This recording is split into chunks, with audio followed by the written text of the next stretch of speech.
রাব্বুল আলামিন কোরআন শরীফের ভিতরে বলেছেন লাশ-শামসু ইয়ামবাগি লাহা আন তুদরিকাল কামারা ওয়ালাল লাইলু সাবিকুন নাহার ওয়া কুল্লুন ফি ফালাকি ইয়াসবাহুন। প্রবল জ্ঞানী হইবে যাহারা, আপন মনেতে বুঝিবে তাহারা, রাত্রি পারে না আগে যাইবার, দিনের স্থান করি অধিকার। চন্দ্র বাদে না সূর্যের গায়েতে, সূর্য পারে না চন্দ্রকে ধরিতে, যার যে স্থান বহাল রাখিয়া ভ্রমণ করিছে খোদাকে ডরিয়া। একটি নির্ধারিত সময় সীমা পর্যন্ত আপন আপন কক্ষপথে সব দৌড়াদৌড়ি করবে, কারো সাথে অ্যাক্সিডেন্ট হবে না কারো। ওয়া কুল্লুন ফি ফালাকি ইয়াসবাহুন, যা আছে মহাশূন্যে সব ঘুরতেছে। কে বলে? বলেন সবাই, কে বলছে? কোন সূরা? সূরা ইয়াসিন। আবার শুনুন, আল্লাহ পাক ফয়সালা দিচ্ছেন ঘোরে কেডা? শুধু সূর্য ঘোরে না, শুধু চন্দ্র ঘোরে না, আল্লাহ মহাশূন্যে যা রেখেছেন সব ঘুরতেছে, সবই সন্তরণশীল, সব গতিশীল। সুতরাং ফয়সালা তো আল্লাহর কাছ থেকে নিতে হবে। পৃথিবী সৃষ্টি করেছেন, মানব গোষ্ঠী সৃষ্টি করেছেন এবং মানুষের প্রয়োজন মিটিয়েছেন। এই মানুষগুলিকে কে সৃষ্টি করেছে? মানুষ সৃষ্টির ব্যাপারেও দার্শনিকরা মানুষদেরকে বিভ্রান্ত করে। যা কলেজে বিশ্ববিদ্যালয়ে পড়ানো হয়, এই কোরআন শরীফ বিশ্ববিদ্যালয়ে পড়ানো হয়? হ্যাঁ হয়। কয়েকটা আয়াত, কয়েকটা সূরা পরীক্ষায় পাস করার জন্য একটু একটু অপশনাল রেখে দেওয়া হয়েছে। বর্তমান যে শিক্ষা কমিশন, শামসুল হক শিক্ষা কমিশন রিপোর্ট মন্ত্রী পরিষদে অনুমোদন করেছে বর্তমান সরকার। এই শিক্ষানীতিতে বলা হয়েছে ক্লাস 1 থেকে নিয়ে ক্লাস 5 পর্যন্ত ধর্মীয় শিক্ষা দিতে দেওয়া হবে না। তাহলে ক্লাস 5 পর্যন্ত যদি ধর্মীয় শিক্ষা না থাকে, তাহলে ক্লাস 6-7-এ ওঠার পর আলিফ জাওরা বাজাবর বা আনাকুম জানাকুম ছেলেরা পড়বে? মেয়েরা পড়বে? আসল উদ্দেশ্য হলো ইসলাম থেকে জাতিকে দূরে সরাবার জন্য ষড়যন্ত্র। এই সরকারের প্রণীত শিক্ষানীতি আমরা মানি না। আপনারা মানেন? যেই মাদ্রাসা মানুষের চরিত্র সৃষ্টি করে, বর্তমান সরকার সেই মাদ্রাসাগুলি একটা একটা করে ধ্বংস করার পরিকল্পনা গ্রহণ করেছে। সুতরাং আসল শিক্ষা হলো কোরআনের কাছে। আসল শিক্ষা কোথায়? কোরআনের কাছে। কোরআন যদি শেখানো হতো, কোরআন যদি শেখানো হতো কলেজে বিশ্ববিদ্যালয়, তাহলে গতকাল চট্টগ্রাম বিশ্ববিদ্যালয় থেকে যেসব ছেলেরা বিশ্ববিদ্যালয় কর্তৃপক্ষ কর্তৃক বরাদ্দকৃত, হাইজ্যাক করা নয়, বরাদ্দকৃত 4খানা বাস দিয়ে কোরআন শুনতে আসতে চেয়েছিল, বর্তমান সরকারের তথাকথিত সোনার ছেলেরা আসতে দিল না। কোরআন যদি তারা পড়তো, তাহলে কোরআন শরীফ শুনতে তারাও আসতো। কপাল পোড়া। জোরে বলেন কি? আরো জোরে বলেন কি? কপাল পোড়া। সব ভালো লাগে, কোরআন ভালো লাগে না। এদেরকে শেখানো হয়েছে, আরে তোমরা তো মানুষ না। বলে আমরা কি? তো তোমাদের ডারউইন বাবাজি বলে নাই, শোনো নাই? কি পড়ো টড়ো তোমরা, বুদ্ধি শুদ্ধি রাখো না। ডারউইন বলেছে, থিওরি অফ ইভলিউশনের মধ্যে বলেছেন মানুষ মানুষ না। বলে কি? মানুষ হলো বান্দর। কপাল পোড়া। কি কপালে লেখা থাকে? কাজে কামে প্রকাশ হয়ে যায়। ডারউইন বলল মানুষ মানুষ না। আলফ্রেড বললেন মানুষ হলো মানুষই ঠিক, তবে মানুষ হলো সেক্স সর্বস্ব জীব। সেক্স সমস্যার সমাধান করলে মানুষের সব সমস্যার সমাধান হয়ে যাবে। কার্ল মার্কস বললেন মানুষ হলো পেট সর্বস্ব জীব, পেট সমস্যার সমাধান করে দিলে সব সমস্যা শেষ। আর ডারউইন বললেন মানুষ মানুষই না, মানুষ কি? বলে বান্দর। ওরাং ওটাং শিম্পাজি আর ব্যাং থেকে মানুষের উৎপত্তি হয়েছে। আমি যখন জীবনের প্রথম শিম্পাজি দেখলাম, ওরাং ওটাং দেখলাম, তখন আমি মনে করেছি যে ডারউইন খামোখা ভুল করে নাই। এইটা দেখেই ও মনে করেছে যে এই হচ্ছে আমার মাতামহের গোষ্ঠী, এই হলো পিতামহের গোষ্ঠী। আপনারা একটু মাথা কাটায় চিন্তা করেন, মানুষ যদি বান্দর থেকে হবে, আজও বানর ফরেস্ট এরিয়া আছে কিনা বাংলাদেশে? চিল্লায় বলেন আছে কিনা? তো মানুষ যদি বান্দর থেকেই হবে, আপনারা কি কোনোদিন দেখেছেন যে একটা বান্দরের কোমর পর্যন্ত মানুষের মতো হয়ে সারছে? আর কিছুদিন গেলেই পুরো মানুষ হয়ে যাবে। গলা পর্যন্ত মানুষের মতো হয়ে গেছে, আর কদিন গেলেই মানুষ হয়ে যাবে। দেখছেন কখনো? আচ্ছা আপনারা বলেন, পাবদা মাছ আপনারা চট্টগ্রামে কি বলেন? পাবদাই বলেন। পাবদা মাছ দেখতে কি মাছের মতো লাগে? বোয়াল মাছের মতো। কোন পাগলে কি বলছে কথা যে বোয়ালের পূর্বপুরুষ পাবদা? পাবদাগুলি পুটি টুটি খাইয়া খাইয়া আস্তে আস্তে বোয়াল হয়ে গেছে, এ কথা কেউ বলে? আচ্ছা শোলের যে ছোট সাইজ, শোল মাছ, গজাল মাছ, এর যে ছোট্ট সাইজ ভর্তা করে খায়, শুটকি বানায় খায়, ওগুলোর কি বলে? টাকি মাছ। এই টাকি মাছ দেখতে শোল মাছের মতো। কেউ পাগলকে আজ পর্যন্ত বলেছে যে শোল মাছের পূর্বপুরুষ টাকি, টাকিগুলা সার মার খাইয়া আস্তে আস্তে শোলে পরিণত হয়ে গেছে? কেউ বলেছে কখনো? ডারউইন কয় বোতল খাইয়া যে এই মতবাদ লিখছে আল্লাহই ভালো জানে। যে বান্দরের থেকে মানুষ আবিষ্কার হয়েছে, নাউজুবিল্লাহ। এগুলি পড়ানো হয় কলেজে, বিশ্ববিদ্যালয়, তাই আমাদের সোনার ছেলেরা বান্দরামি করে। ওদের যদি পড়ানো হইতো তোমরা বান্দরের গোষ্ঠী নও, তোমরা মানুষ। মর্যাদা কার বেশি, বান্দরের না মানুষের? এ পৃথিবীর প্রথম মানুষকে আদম আলাইহিস সালাম। আদম হইছেন কি দিয়ে? মাটি দিয়ে। আল্লাহ রাব্বুল আলামিন যিনি মানুষ সৃষ্টি করেছেন, তিনি কোরআন শরীফের ভিতরে বলে দিয়েছেন। আমি প্রথমেই বলেছি, আপনারা লক্ষ্য করুন, এই কোরআন তাবিজের কিতাব নয়, এই কোরআন তদবিরের কিতাব নয়, ঝাড়ফুঁকের কিতাব নয়। কোরআন হলো পৃথিবীর মানুষের জন্য কোড অফ লাইফ, পূর্ণাঙ্গ জীবন বিধান। সবকিছু আল্লাহ পাক কোরআনের ভিতরে বলে দিয়েছেন, কোনো জিনিস বাদ দেন নাই। আপনি আমি কেমনে সৃষ্টি হয়েছি আল্লাহ পাক কোরআনের ভিতরে বলেছেন, ইন্না খালাকনাকুম মিন তুরাবিন সুম্মা মিন নুতফাতিন সুম্মা মিন আলাকাতিন সুম্মা মিন মুদগা। নিষ্প্রাণ মাটি দিয়ে তোমাকে উৎপন্ন করা হয়েছে, নিষ্প্রাণ মাটি উপাদান দিয়ে তোমাকে তৈরি করা হলো। মায়ের পেটের ভিতরে এক ফোঁটা নাপাক পানি জমাট রক্তে পরিণত হয়ে গেল, জমাট রক্ত আস্তে করে গোশতপিণ্ড হলো, গোশতপিণ্ডকে সুন্দর করে সাজায়া হাড্ডি গুড্ডি বানায়া স্ট্রাকচার তৈরি করে তার উপরে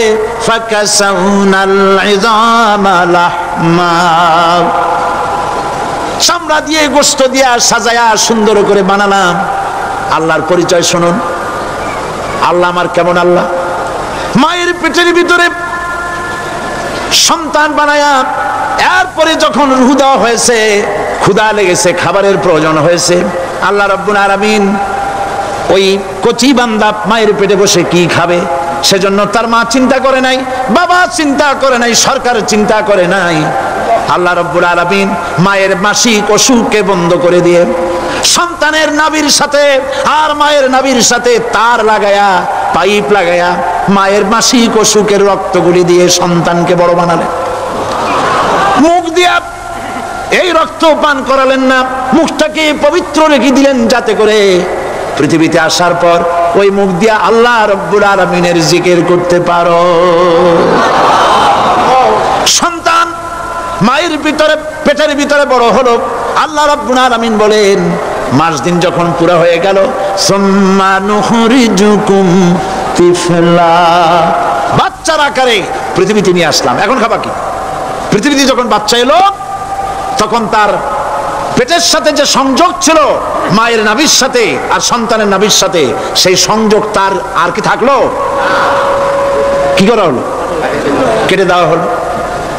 লক্ষ্য করুন, খাবারের জন্য একটি মাত্র পাইপ আল্লাহ লাগাইছিলেন, পৃথিবীতে সন্তান আসার সঙ্গে সঙ্গে পাইপটা কেটে দেওয়া হলো। এবার কি খাবে? আল্লাহ রাব্বুল আলামিন মায়ের বুক থেকে সন্তানের জন্য এবার সিঙ্গেল সিগন্যাল, তার জন্য সিঙ্গেল কোন লাইন যেটা ছিল কেটে দিয়া মায়ের বুক থেকে সন্তানের জন্য ডাবল লাইন আল্লাহ চালু করে দিলেন। এমন দুধ বানাই দিলেন যা শুধু খাবার নয়, শুধু ফুড ভ্যালু নয়, এই দুধের ভিতরে ক্যালসিয়াম, এর মধ্যে ভিটামিন, এর মধ্যে আয়রন, এর মধ্যে মেডিসিন। দুনিয়ার এই সন্তান ছিল ফি কারারিম মাকিন, সুরক্ষিত জায়গার ভিতরে ছিল, কোনো পলিউশন সেখানে যেতে পারতো না, রোগের জার্ম সেখানে যেতে পারতো না। দুনিয়ায় এলো, দূষিত আবহাওয়ার ভিতরে এই সন্তানকে এখনই অ্যান্টিবায়োটিক খাওয়ালে পরে অসুবিধা হবে। আল্লাহ রাব্বুল আলামিন মায়ের দুধের ভিতরে ঔষধ দিয়া রোগের প্রতিষেধক বানায়া দিলেন। এ হলো আমার আল্লাহ। এ আমার কে? আল্লাহ। জোরে বলেন আল্লাহ। আল্লাহ আল্লাহ রাব্বুল আলামিন মায়ের দুধ দিয়ে সন্তানকে বড় করলেন আর শোনায় দিলেন, খবরদার এই মায়ের সাথে এই বাপের সাথে নাফরমানি করবি না। মা বাপের জন্য আমার কাছে দোয়া করবে, রব্বির হামহুমা কামা রাব্বায়ানি সাগীরা। সবাই পড়েন আমার সাথে, রব্বির হামহুমা কামা রাব্বায়ানি সাগীরা। আল্লাহ পাক শিখাই দিলেন বান্দারে আমার কাছে দোয়া করায়, আল্লাহ আমার মা বাপ আমাকে ছোটবেলায় যেভাবে স্নেহের কোলে লালন পালন করেছে এইভাবে আমার মা বাপকে তোমার রহমতের কোলে লালন পালন করো। মনে থাকবে ভাইরা? বলেন মনে থাকবে? প্রত্যেক নামাজের পরে মা বাবার জন্য দোয়া করবেন, বেঁচে থাকুক আর মরে যাক দোয়া করবেনই। মনে থাকবে? রব্বির হামহুমা কামা রাব্বায়ানি সাগীরা। আবার পড়েন, রব্বির হামহুমা কামা রাব্বায়ানি সাগীরা। আল্লাহ পাক মায়ের মর্যাদা এত বাড়াইছেন। সাহাবী প্রশ্ন করেছে, ইয়া রাসূলুল্লাহ খেদমত করব কার? হুজুর বলেন তোমার মায়ের, তারপরে কার? তোমার মায়ের, তারপরে কার? তোমার মায়ের, তারপরে কার? তোমার পিতার। বাপের চাইতে মায়ের মর্যাদা আল্লাহ 3 গুণ বাড়াইয়া দিলেন, 3 গুণ বৃদ্ধি করে দিলেন। হাদিস শরীফে এসেছে হযরত আবী হুরায়রা রাদিয়াল্লাহু তাআলা আনহু রাসূলের কাছে এসে রাতের বেলায় কাঁদতেছিলেন। হুজুর প্রশ্ন করলেন, আবু হুরায়রা কাঁদো কেন? হযরত আবু হুরায়রা বলছেন, হুজুর মা আমাকে মেরেছে। তিনি প্রশ্ন করলেন, আচ্ছা মা তোমারে মারলো কেন? তুমি কি কোনো বেয়াদবি করছো? তিনি বললেন না। তবে মারলো কেন? হযরত আবু হুরায়রা বলেন, ইয়া রাসূলুল্লাহ আপনার খেদমত থেকে বাড়ি ফিরতে আমার দেরি হয়ে গিয়েছিল। গভীর রাত্রে যখন বাড়ি গেছি মা আমাকে প্রশ্ন করলেন, বাবা দেরি হলো কেন, কোথায় ছিলি? তাম পৃথিবীর মানুষ যেই কদম মোবারক চুমু দিতে পারলে ধন্য হয়ে যায় সেই আখিরি জামানার পয়গম্বর নবী মুহাম্মদ রাসূলুল্লাহ সাল্লাল্লাহু আলাইহি সাল্লামের দরবার থেকে আসতে আমার দেরি হয়ে গেছে। ইয়া রাসূলুল্লাহ আমার মা আপনার নাম শুনে তার গা জ্বলে উঠল। তিনি কাফের মুশরিকা। আপনার নাম শুনে অগ্নি শর্মা হয়ে আমাকে ধরে পিটানো আরম্ভ করলেন আর বললেন, আবু হুরায়রা হয় মুহাম্মদ সাল্লাল্লাহু আলাইহি সাল্লামের বাড়ি ছাড়বি নইলে আমার বাড়ি ছাড়বি, কি করবি বল? মার খেতে খেতে আমি বললাম, মা তোমার গায়ে যত শক্তি আছে আমারে মারো, তোমার বাড়ি শুদ্ধ তাম দুনিয়াটা ছেড়ে দিতে পারি, মুহাম্মদ রাসূলুল্লাহর কদম মোবারক ছেড়ে দিতে পারি না। হুজুর আমার মা গলা ধাক্কা মেরে আমাকে বের করে দিয়েছেন। হুজুর বলছেন, আবু হুরায়রা মা তোমাকে মেরেছে আর আমার কাছে নালিশ করছো, আমি তোমার মায়ের কোনো বিচার করতে পারবো না। সুবহানাল্লাহ। এত বড় পাওয়ারফুল নবী, শানওয়ালা, ইজ্জতওয়ালি, বরকতওয়ালি, এত বড় নবী বলছেন মা মেরেছে, আমার করার কিচ্ছু নাই। সুবহানাল্লাহ। তোমার মা মুশরিকা হোক আর যাই হোক তোমার মা। সুবহানাল্লাহ বলেন। আমার বন্ধুগণ, হযরত আবু হুরায়রা বলেন, ইয়া রাসূলুল্লাহ মায়ের বিরুদ্ধে কোনো অভিযোগ নিয়ে আমি আপনার কাছে আসি নাই। হুজুর বললেন, কেন আসছো বলো খুলে। আবু হুরায়রা বলেন, হুজুর আমি জানি আপনি আল্লাহর দরবারে যদি কোনো ব্যাপারে হাত তোলেন আল্লাহ মঞ্জুর করে ফেলেন। আপনি দয়া করে আমার মার জন্য দোয়া করেন, আল্লাহ যেন হেদায়েত দিয়ে দেন। আমার নবীজি দুখানে হাত উত্তোলন করলেন, বললেন, আল্লাহুম্মা ইহদি উম্মা আবি হুরায়রা। আয় আল্লাহ আমি দোয়া করতেছি আবু হুরায়রার মাকে হেদায়েত নসিব করো। হুজুর হাত তুলে মোনাজাত করছেন। আবু হুরায়রা দৌড় দিলেন বাড়ির দিকে। কয়েকজন সাহাবী হযরত আবু হুরায়রার জামা টেনে ধরেছে, এই ভদ্রলোক দৌড়ায় কেন? এত শান্ত মানুষ, কখনো গরম হয়ে কারোর সঙ্গে কথা বলে না। এই মানুষটা দৌড়ায় কেন? কোনো বিপদ হইল নাকি? জামা টেনে ধরে বলে, আবু হুরায়রা দৌড়াও কেন? হযরত আবু হুরায়রা বলেন, জামাত ছেড়ে দাও, কোনো বিপদ আমার হয় নাই, আমি দৌড়াইয়া বাড়ি যাই দেখতে চাই। আমি দৌড়াইয়া আগে বাড়ি যেতে পারলাম না, আমার নবীর দোয়া আগে আমার বাড়ি চলে গেছে, আমি এটা দেখতে চাই। হযরতে আবু হুরায়রা দৌড়াতে দৌড়াতে বাড়ি চলে গেছেন। দরজায় নক করলেন, ভেতর থেকে আওয়াজ এলো, কে? তিনি বললেন, আমি আবু হুরায়রা। মা, দরজা খুলে দাও, আমি তোমার সন্তান। মা বললেন, বাবা অপেক্ষা করো, দরজা খুলতেছি। হযরত আবু হুরায়রা বলেন, মায়ের গলার আওয়াজের ভেতরে কুফরি কর্কশতা পেলাম না, মায়ের গলার আওয়াজের ভেতরে তাওহীদের নরমিয়াত পেলাম। আমার কাছে মনে হলো আমি আবু হুরায়রা বাড়ি আসার আগে নবীজির দোয়া আল্লাহর আরশে পৌঁছে গেছে। আবু হুরায়রা বলছেন, মা আমার কিছুক্ষণ পরে ঘরের থেকে বেরিয়ে এসেছেন, আমি দেখলাম মায়ের শরীর ভিজা, মাথার চুল দিয়া পানি টপকাচ্ছে। মা আমার বললেন, বাবারে তোমাকে মারার পর আমি নিদারুণ অনুশোচনায় পড়েছিলাম, মনে মনে ভাবলাম, আহারে আমার সন্তানরা আমি কেন মারলাম? সে তো কোনো খারাপ কাজ করে নাই, কোনো খারাপ জায়গায় যায় নাই। এত ভালো মানুষ যার সম্পর্কে লোকেরা খামোখাই মিথ্যা কথা বলে, এই ভালো মানুষটার কাছে গেছে, সেজন্য আমি মারলাম কেন? বাবা গো, আমি আমার ভুল বুঝতে পেরেছি, জীবনের ভুলও ধরা পড়েছে, আমাকে জলদি করে নিয়ে চলো বিশ্ব নবীর দরবারে। হযরত আবু হুরায়রার মা রাসূলুল্লাহর খেদমতে এসে ঘোষণা করলেন, আশহাদু আল্লা ইলাহা ইল্লাল্লাহু ওয়াহদাহু লা শারীকা লাহু ওয়া আশহাদু আন্না মুহাম্মাদান আবদুহু ওয়া রাসূলুহু। আমার ভাইরা, আল্লাহ রাব্বুল আলামিন মানুষ সৃষ্টি করে পৃথিবীতে পাঠিয়ে দিলেন, খাবারের ইন্তজাম করলেন, এগুলি সব আল্লাহর পরিচয়। আল্লাহরে চেনার জন্য বড় বড় কিতাব ঘাটা লাগে না, কিসমতে যদি থাকে দুই একটা দৃষ্টান্ত যথেষ্ট হয়ে যায়। সুবহানাল্লাহ, সুবহানাল্লাহ, দুই একটা দৃষ্টান্ত যথেষ্ট। আল্লাহ পাক সমস্ত সৃষ্টি জগৎকে তৈরি করলেন, সৃষ্টি করলেন, আর তাদের খাদ্যের ব্যবস্থা করলেন। কে করেছেন খাদ্যের ব্যবস্থা? খাদ্য দেন আল্লাহ। কিন্তু অহংকারী যারা, তারা বলে দেশের বাম্পার ফলনের জন্য সমস্ত কৃতিত্ব সরকারের। বলেন আস্তাগফিরুল্লাহ, বলেন নাউজুবিল্লাহ। এদের একজন বলছিল 3 বছর কিছু দিবার পারুম না, লোকেরা কয় আমরা না খাইয়া থাকুম, আল্লাহ কয় আমিও দেহুম, কদ্দুর পারো না খাইয়া থাকতে। ফসল কে দেন? জোরে বলেন, কে দেন? বাম্পার ফসলের ফলনের দাবি সরকার করতে পারে না, এটা কুফরি, এটা শিরক। জমিনের ফসল কে দেন? আকাশের বৃষ্টি কার?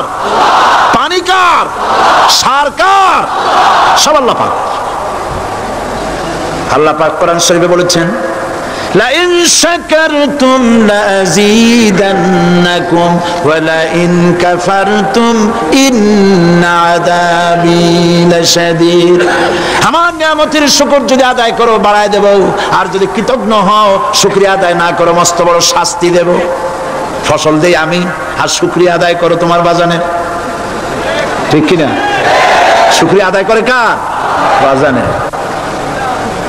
একটা লোকের, একটি মানুষের যেই প্রশংসা এই সরকার করলো, বিগত 4.5 বছর ধরে একটা মানুষের যত জিকির করলো, প্রশংসা করলো, ছবি টানাইলো, যদি এতটা জিকির এতটা স্মরণ আল্লাহ রাব্বুল আলামিনের করতো, ওদের জন্য আল্লাহর জান্নাতের দরজা খোলা হয়ে যেত।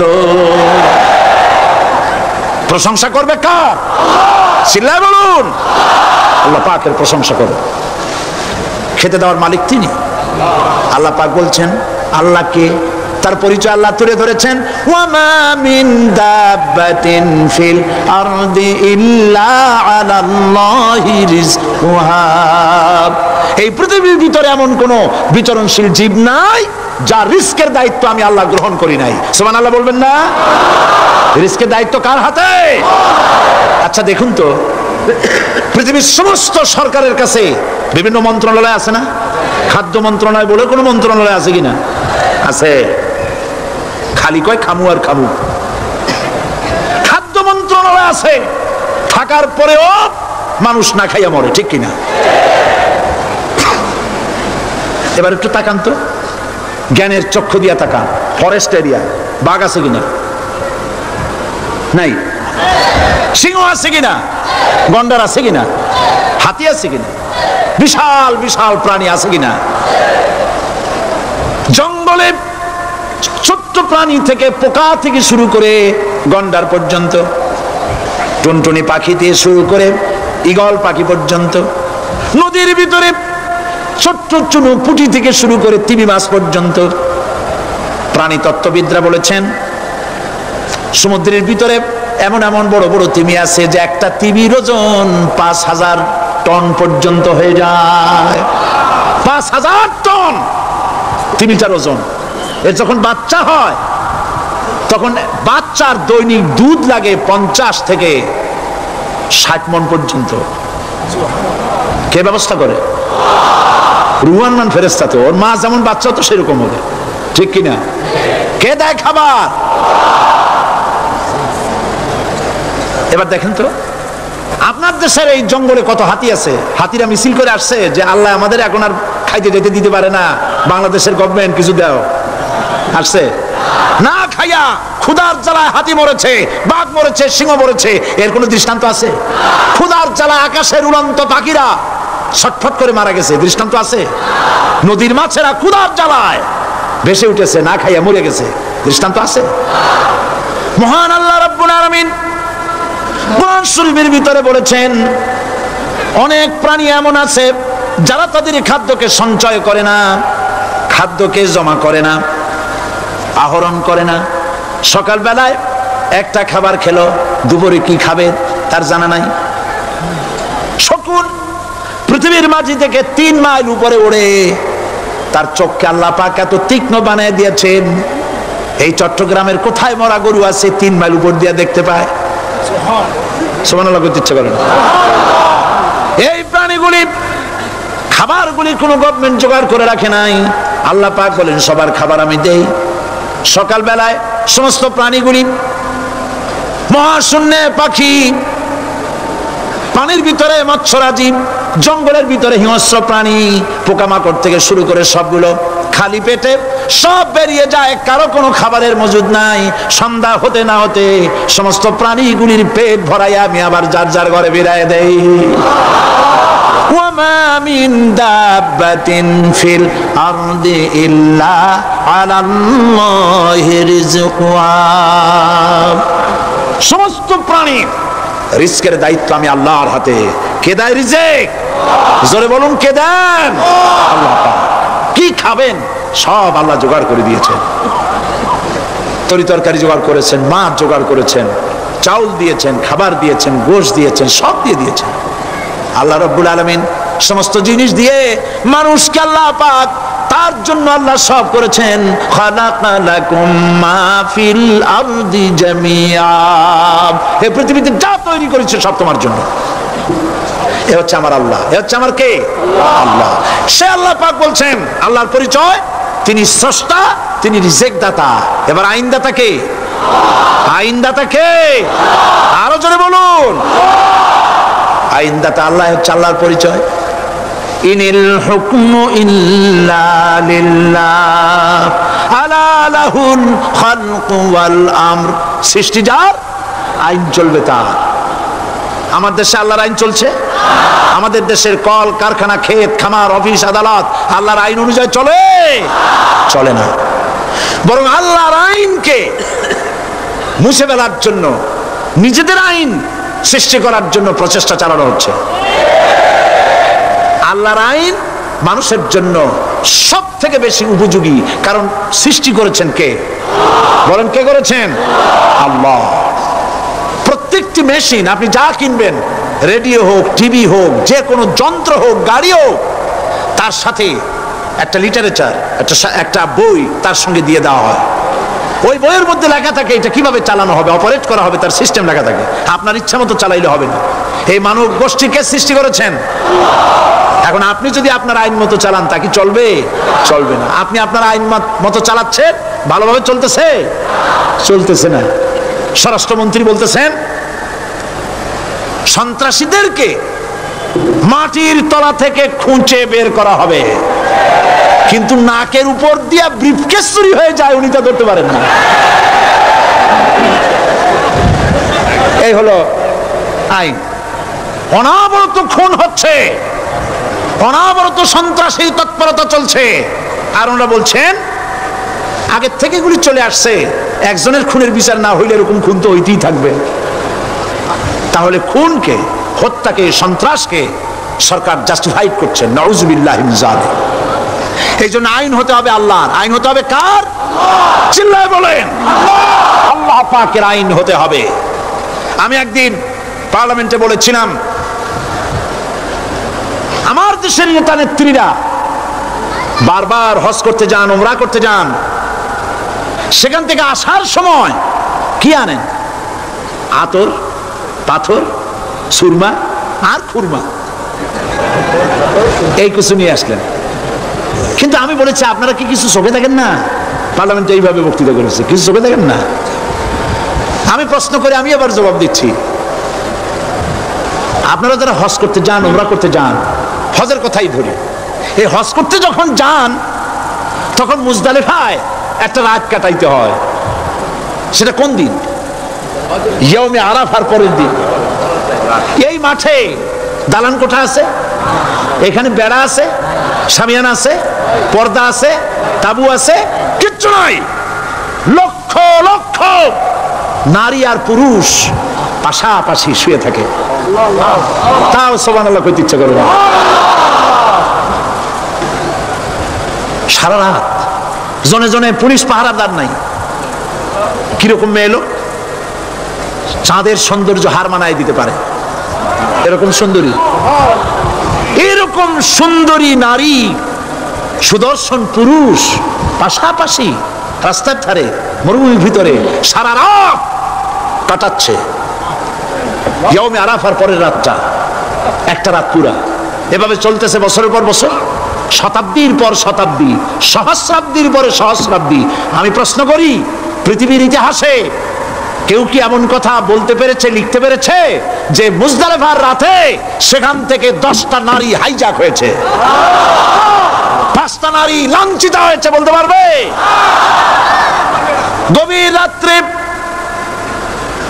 পুরুষ সঙ্গী ছাড়া সুন্দরী রমণী, যুবতী রমণী একাকিনী নিজের ঘর ছেড়ে আল্লাহর ঘরে তাওয়াফ করতে আসে।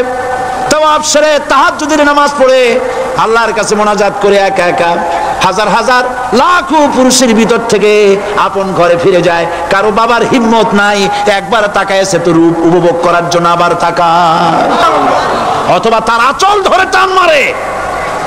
আছে ইতিহাস? কথা কন না কেন? সুন্দরী একটা মাইয়া মক্কা থেকে মদিনা থেকে পাওয়া যায় না, 15 দিন হয়ে গেছে। হয়েছে কখনো? এবার জবাব দেন, কেন হয় না? কেন হয় না? আমার দেশের মেয়েরা রাস্তা দিয়ে হাঁটতে পারে না। হাই স্কুল মেয়েদের, হাই স্কুল মেয়েদের কলেজ যখন ছুটি হয়, তথাকথিত সোনার ছেলেরা গেটের সামনে এতিমের মতো কারায় থাকে। অনবরত হাইজ্যাক হচ্ছে, ধর্ষণের সেঞ্চুরি হচ্ছে। আর ওখানে হয় না কেন? ওখানে হয় না এই কারণে, এই কোরআনের আইন আল্লাহ রাব্বুল আলামিন যে আইন দিয়েছেন, ওখানে আইন বলবৎ আছে। আছে নাকি? আছে কিনা? কোন পুরুষ কোন নারীকে ধর্ষণ করেছে যদি প্রমাণিত হয়, সে যদি ফাহাদের ছেলে হয় আর ফাহাদের মেয়ে হয়, কোরআনের শাস্তি হলো পাথর মেরে উড়াইয়া দাও। তাকে জানিয়ে দেওয়া হবে রেডিও টিভির মাধ্যমে, জিনাকারের ব্যভিচারীর শাস্তি হবে। চতুর্দিকে হাজারো লোকেরা দাঁড়াবে, হাতে পাথর নিয়ে পাথর মেরে তাকে তার গোশত হাড্ডি বাতাসের সাথে উড়ায় দেবে। একজন মানুষ আর একজন মানুষকে খুন করলো, এই আসামি ধরা পড়ে গেল, কোরআনের শাস্তি হলো যখন ধরা পড়বে প্রমাণিত হবে, যেমন ভাবে হত্যা করেছে পরেও হত্যা করো। এই দৃশ্য, এই আইন যদি বাংলাদেশে যদি এই আইন চালু হয়ে যেত, খুনের আসামি ধরা পড়েছে, ধরা পড়েছে জেনার আসামি, প্রকাশ্য ময়দানে এলো, সাক্ষী প্রমাণে কোর্টে প্রমাণিত হলো সত্যি সে খুনি।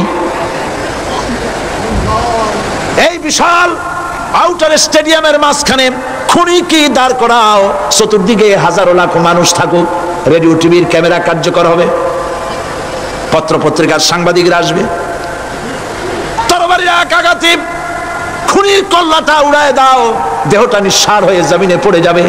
এই দৃশ্য যারা দেখবে সচক্ষে, রেডিওতে, পত্র পত্রিকায়, আর 1 বছরের ভেতরে খুন করার হিম্মত কারো কলিজায় উঠবে? জেনাকারের পাথর মেরে দেওয়া, পাথর মেরে উড়িয়ে দেওয়ার শাস্তি যদি চোখে কেউ দেখে, জেনা করার পুলক আর জাগবে? এটা নাম আল্লাহর আইন। এই আইন কার? এই আইন কার? এই আইন যতদিন পর্যন্ত বাংলার মানুষের, মুসলমানদের উপরে কার্যকরী না হচ্ছে, এই দেশে কার্যকরী না হবে, ততদিন পর্যন্ত হত্যা, ধর্ষণ, খুন বন্ধ হবে না। বন্ধ হবে। সুতরাং এই আইন হচ্ছে কার? আরো জোরে বলে, আল্লাহ রাব্বুল আলামিন। মহান আল্লাহ রাব্বুল আলামিনের এই আইন অনুযায়ী যদি দেশ চলে, মানুষ শান্তি পাবে, চুরি বন্ধ হবে, ডাকাতি বন্ধ হবে, জেনা বন্ধ হবে, হত্যা ধর্ষণ বন্ধ হয়ে যাবে। নবীজি এমন একটি আইন চালু করে দিয়ে, কোরআনের বিধান চালু করে দিয়ে এমন একটা সমাজ চালু করেছিলেন, যেই সমাজ সম্পর্কে হুজুর নিজে বলেছেন, খায়রুল কুরুনে কারনি, সর্বশ্রেষ্ঠ যুগ হলো কার যুগ? আমার যুগ। সুবহানাল্লাহ বলেন। রাসূলের যুগ হলো সর্বশ্রেষ্ঠ যুগ। সেই কোরআন, সেই হাদিস আজও আছে না নাই? বলেন জোরে, আজও আছে না নাই? সেই কোরআন এবং সুন্নাহ দিয়ে দেশ শাসন হোক, এটা কি আমরা চাই? কারা কারা চাই? দু হাত উঁচু করে দেখা।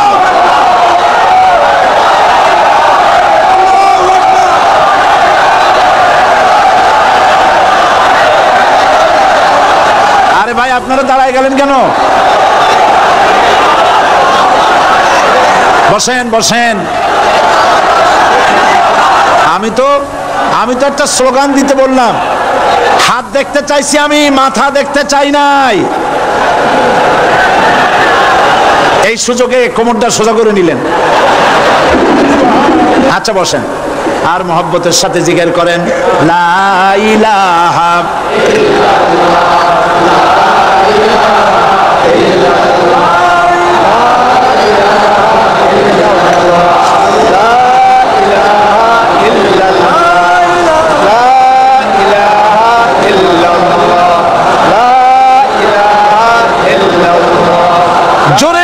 সবাই জিকির করেন, লা ইলাহা ইল্লাল্লাহ, লা ইলাহা ইল্লাল্লাহ, লা ইলাহা লা ইলাহা ইল্লাল্লাহ মুহাম্মাদুর রাসূলুল্লাহ।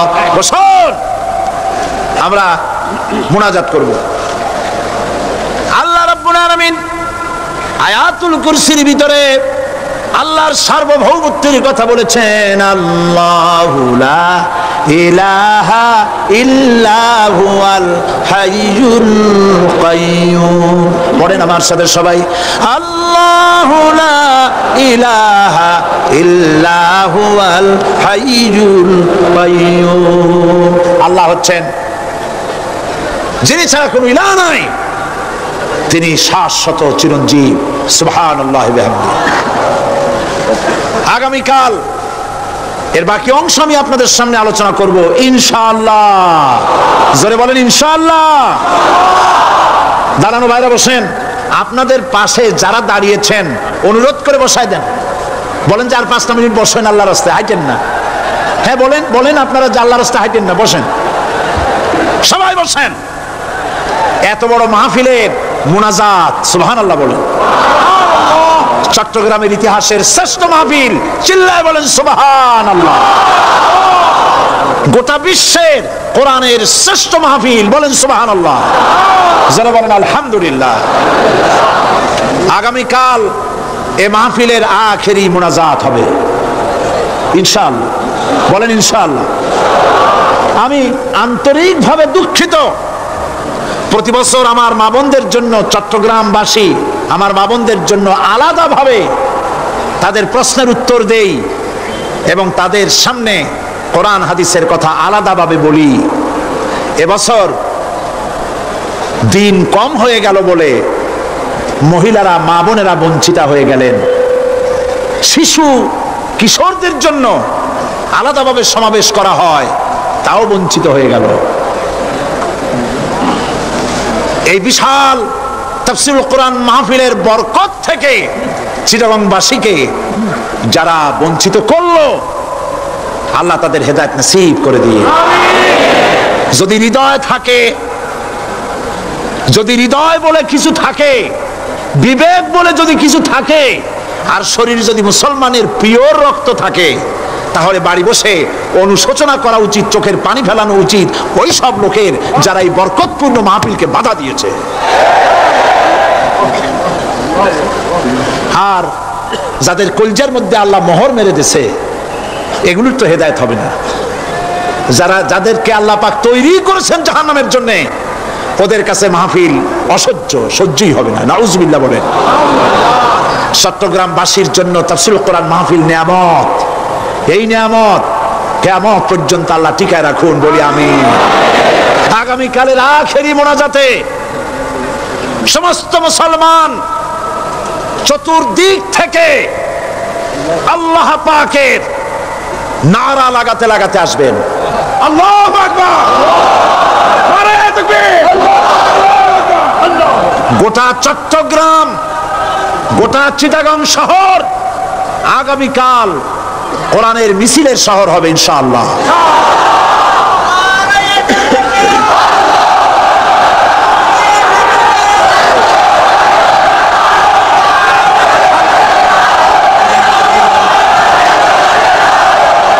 সকল ধন এবং সম্পদের মূল মালিক হচ্ছেন আল্লাহ পাক।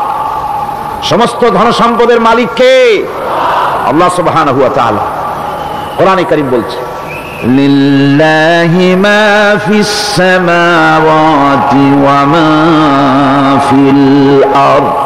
আকাশ এবং জমিনের ভিতরে যা কিছু আছে সব কিছুর মালিকানা কার? জোরে বলেন কার? আল্লাহ রাব্বুল আলামিন হচ্ছেন এর একচ্ছত্র মালিক।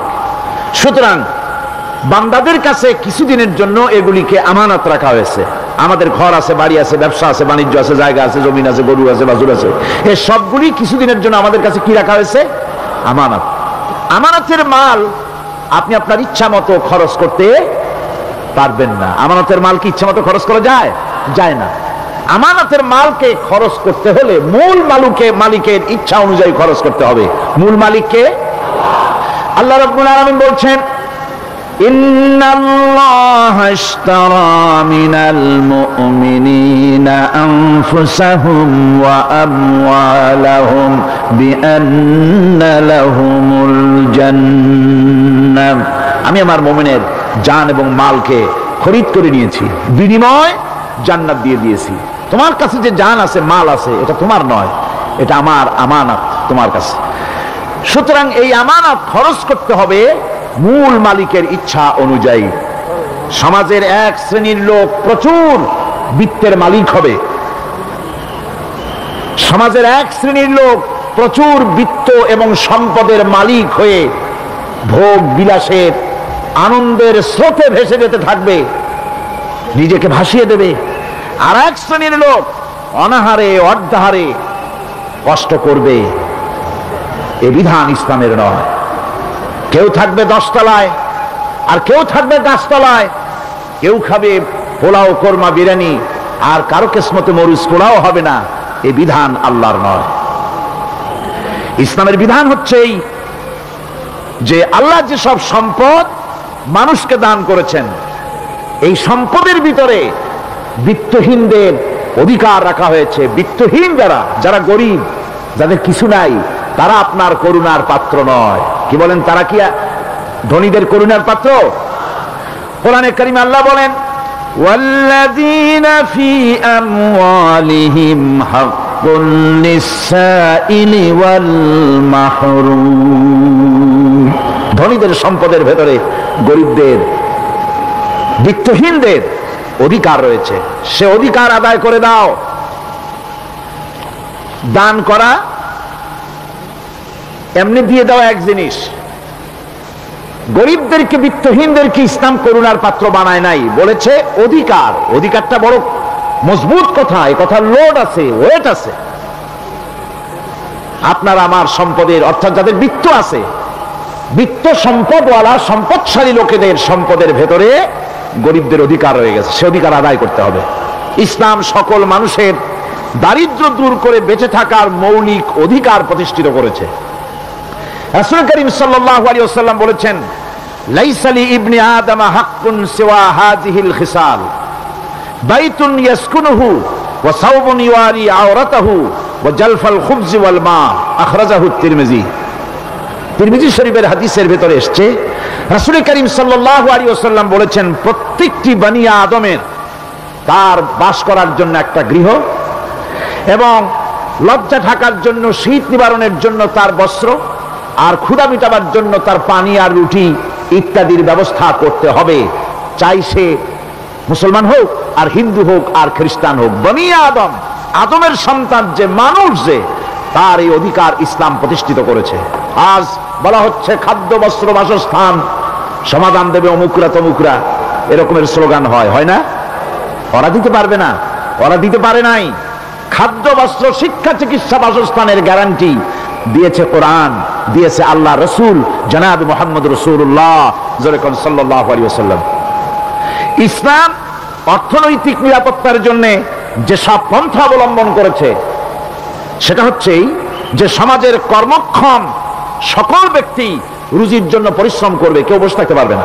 এটা হচ্ছে ইসলামের নিয়ম, কেউ বসে থাকতে পারবে না। কোরআনে কারীম বলছে, فَإِذَا قُضِيَتِ الصَّلَاةُ فَانتَشِرُوا فِي الْأَرْضِ وَابْتَغُوا مِنْ فَضْلِ اللَّهِ। فَإِذَا قُضِيَتِ الصَّلَاةُ, যখন তোমার নামাজ সম্পূর্ণ হয়ে গেল, فَانتَشِرُوا فِي الْأَرْضِ, ছড়িয়ে পড়ো আমার জমিনের উপরে, وَابْتَغُوا مِنْ فَضْلِ اللَّهِ, আর আমার অনুগ্রহ অনুসন্ধান করো। রুজি কামানো কোনো খারাপ জিনিস না। কেউ মনে করে সারাদিন বসে বসে আল্লাহর জিকির করব, কেউ দুনিয়াটারে ঝামেলা মনে করে জঙ্গলে চলে যেতে চায়। এটা নিয়ম না। আপনি বসে থাকতে পারবেন না, আপনাকে কাজ করতে হবে। রুজি কামাই করাটাকে কোরআনে কারিমে এতটা সম্মান দিয়েছে, যেটাকে ফদলুল্লাহ বলা হয়েছে। ফদলুল্লাহ, এটা আল্লাহর অনুগ্রহ। সুবহানাল্লাহ বলেন। এটাকে ফদলুল্লাহ বলা হয়েছে, এটা জিনাতুল্লাহ বলা হয়েছে। আপনি যে কাপড় চোপড় ব্যবহার করেন, এই কাপড় চোপড়ের ব্যাপারে আল্লাহ পাক প্রশংসা করেছেন, কাপড় চোপড় সুন্দর পড়তে বলেছেন। তারপরে রুজি রোজগার হালাল করতে বলা হয়েছে, এবং রুজি কামাবার ব্যাপারে হালাল ভাবে রুজি কামাবার জন্য ইন্সপিরেশন দেওয়া হয়েছে কোরআন এবং হাদিসে। রাসূল করিম সাল্লাল্লাহু আলাইহি ওয়াসাল্লাম বলেছেন, আল কাসিবু হাবিবুল্লাহ, সহজে যে উপার্জন করে সে আল্লাহর বন্ধু। যে ব্যক্তি ঠেলা গাড়ি চালায়, কুলি মজুর রিকশা চালায়, নিন্দা নাই, তাকে নিন্দা করা যাবে না। রিকশাওয়ালাও একটা গুরুত্বপূর্ণ দায়িত্ব পালন করছে। কুমার, কামার, তাঁতি, জেলে, ধোপা, নাপিত সবাই কাজ করছে। প্রত্যেক কাজের সম্মান ইসলাম দেয়। সুবহানাল্লাহ কোন। সমস্ত কাজের সম্মান আছে, শুধুমাত্র সম্মান নাই চুরির কাজের, ডাকাতির কাজের, সন্ত্রাসের কাজের, চাঁদাবাজির কাজের, মাস্তানির কাজের। এই সব কাজ নিন্দনীয় এবং এই সব কাজ নিতান্ত বাজে কাজ। এ কাজের কোনো সম্মান নাই। সম্মান হচ্ছে নিজের হাতে কামাই করে সারা দিনে এক মুঠো খাবারও যদি খান, আপনার খাবারের চাইতে হালাল খাবার কারো হতে পারে না। আল্লাহর বন্ধু সোজা কথা না। আল কাসিবু হাবিবুল্লাহ, সহজ উপার্জনের এত বরকত। সেজন্য অর্থনৈতিক নিরাপত্তার জন্য সমাজের প্রত্যেকটি কর্মক্ষম লোককে কাজ করতে হবে। কি করতে হবে? নামাজ পড়া হয়ে গেছে, এখন আর বসে থাকা চলবে না। নেমে পড়ুন কাজের জন্য, আল্লাহর অনুগ্রহ অনুসন্ধান করুন। এরপরে আল্লাহ পাক বলছেন, আমার অনুগ্রহ রুজি কামাও, আর রুজি কামাবার সময় আযকুরুল্লাহ যিকরান কাসীরা লাআল্লাকুম তুফলিহুন। আর জিকির করবা আমার বেশি, আমার জিকির করবা। বলা হচ্ছে রুজি অনুসন্ধান করো, আর বলা হচ্ছে আমার জিকির করো। তো জিকির আর রুজি সন্ধানের ভিতরে সামঞ্জস্য কি? সামঞ্জস্যটা হচ্ছে এই যে আপনি যখন উযকুরুল্লাহ কাসীরান, আপনাকে বেশি করে জিকির করতে হবে। জিকির মানে কি? স্মরণ করা। জিকির মানে কি? স্মরণ করা। আল্লাহকে স্মরণ করেন। রুজি যখন কামাতে যাবেন স্মরণ করবেন কারে? চিল্লায় কোন কারে? আপনি রুজি কামাবার জন্য চাকরি করতেছেন, অফিসে বসে যদি আল্লাহ রাব্বুল আলামিন আপনার স্মরণে থাকে, তাহলে ঘুষ খাওয়া আপনার জন্য সম্ভব হবে না। কথা ঠিক কিনা? আল্লাহ পাক বলছেন, রুজি কামাবার জন্য তুমি যে পরিশ্রম করবে, ওই পরিশ্রমের সময় বেশি বেশি জিকির করো, আমারে স্মরণ রাখো। অফিসে বসে যখন তুমি কাজ করবে, আমি যদি স্মরণে থাকি, তাহলে তুমি ঘুষ খাইতে পারবে না। তুমি জমিন চাষ করবে, জমিন চাষ করার সময় আমি যদি তোমার স্মরণে থাকি, জমিনের আইল ঠেলা তোমার পক্ষে সম্ভব হবে না। যত রকমের রুজির রোজগারের পথ আছে, আমাকে স্মরণ করো, খারাপ পথ থেকে বাঁচো, হালাল ভাবে রুজি কামাও। হালাল রুজির ভিতরে আল্লাহ রাব্বুল আলামিন বরকত দিয়া দিবেন। আর কাজ করার জন্য বলা হয়েছে, রাসূল করিম সাল্লাল্লাহু আলাইহি ওয়াসাল্লাম বলেছেন, ইজা সাল্লাইতুমুল ফাজরা ফালা তানুমু আন তালবি আরযাকিকুম। ফজরের নামাজ পড়া হয়ে গেছে, ঘুমায়ও না। আমাদের একটা আম অভ্যাস হয়ে গেছে ফজরের নামাজ পড়ে ঘুমানো। হাদিস শরীফে বলা হচ্ছে, ফজরের নামাজ পড়া হয়ে গেছে, ঘুমায়ও না। রুজি তালাশ করো, রিজিক তালাশ করো, নিজের সাহায্য করো, অন্যকে সাহায্য করো, নিজের সংসারের জন্য কাজ করো, অন্যের জন্যও করো। হালাল ভাবে রুজি কামাই করে বউকে একটা ব্লাউজ কিনে দিয়েছেন, একটা শাড়ি কিনে দিয়েছেন, বাচ্চাকে ক্লাসের বই কিনে দিয়েছেন, বাজার থেকে মাছ তরি তরকারি কিনে। অক্ষম ব্যক্তিদেরকে সহযোগিতা করবে, যারা নাকি উপার্জন করতে পারে না, ওই জাতীয় লোকদেরকে তারা সহযোগিতা করবে। ওয়াকফুলু গানিয়ুহুম ফাকিরাহুম, সেই সমাজের যারা নাকি সামর্থ্যবান, তারা রোজগার করবে এবং গরিবদেরকে সহযোগিতা করবে। আল্লাহর নবী বলেছেন, সে ব্যক্তি মুমিন নয়, সে ব্যক্তি মুমিন নয়, সেই ব্যক্তি মুমিন নয়। সাহাবায়ে কিরাম হতচকিত হয়ে উঠলেন, প্রশ্ন করলেন, নবীজি কোন ব্যক্তি মুমিন নয়?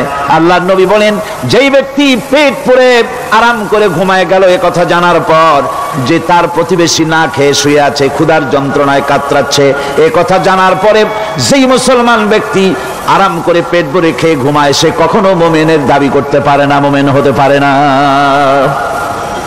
কত বড় কথা! ইসলাম মানুষকে তাগিদ করেছে তার প্রতিবেশীর উপরে লক্ষ্য রাখার জন্য, তার প্রতিবেশীকে লক্ষ্য রাখার জন্য, গরিব মানুষের প্রতি লক্ষ্য রাখার জন্য। রাসূল করিম সাল্লাল্লাহু আলাইহি ওয়াসাল্লাম বলছেন, আইয়ু রাজুলিন মাতা দিয়ান বাইনা আগনিয়ায়ে ফাকাদ বারিয়াত মিনহুম জিম্মাতুল্লাহি ওয়া রাসূলিহি। আল্লাহর নবী বলেন, কোন ধনী ব্যক্তিদের মাঝে কোন গরিব প্রতিবেশী যদি না খেয়ে মারা যায়, তাহলে ওই এলাকার বিত্তশালী লোকদের সাথে আল্লাহর সমস্ত সম্পর্ক, রসুলের সব সম্পর্ক ছিন্ন হয়ে যায়। কে বলতে পেরেছে এত বড় কথা? মানুষের অর্থনৈতিক নিরাপত্তার জন্য কত বড় কথা বলেছে ইসলাম, বলেছে বিশ্বনবী জনাবে মুহাম্মদ রাসূলুল্লাহ সাল্লাল্লাহু আলাইহি ওয়াসাল্লাম। আল্লাহ রাব্বুল আলামিন বলেন,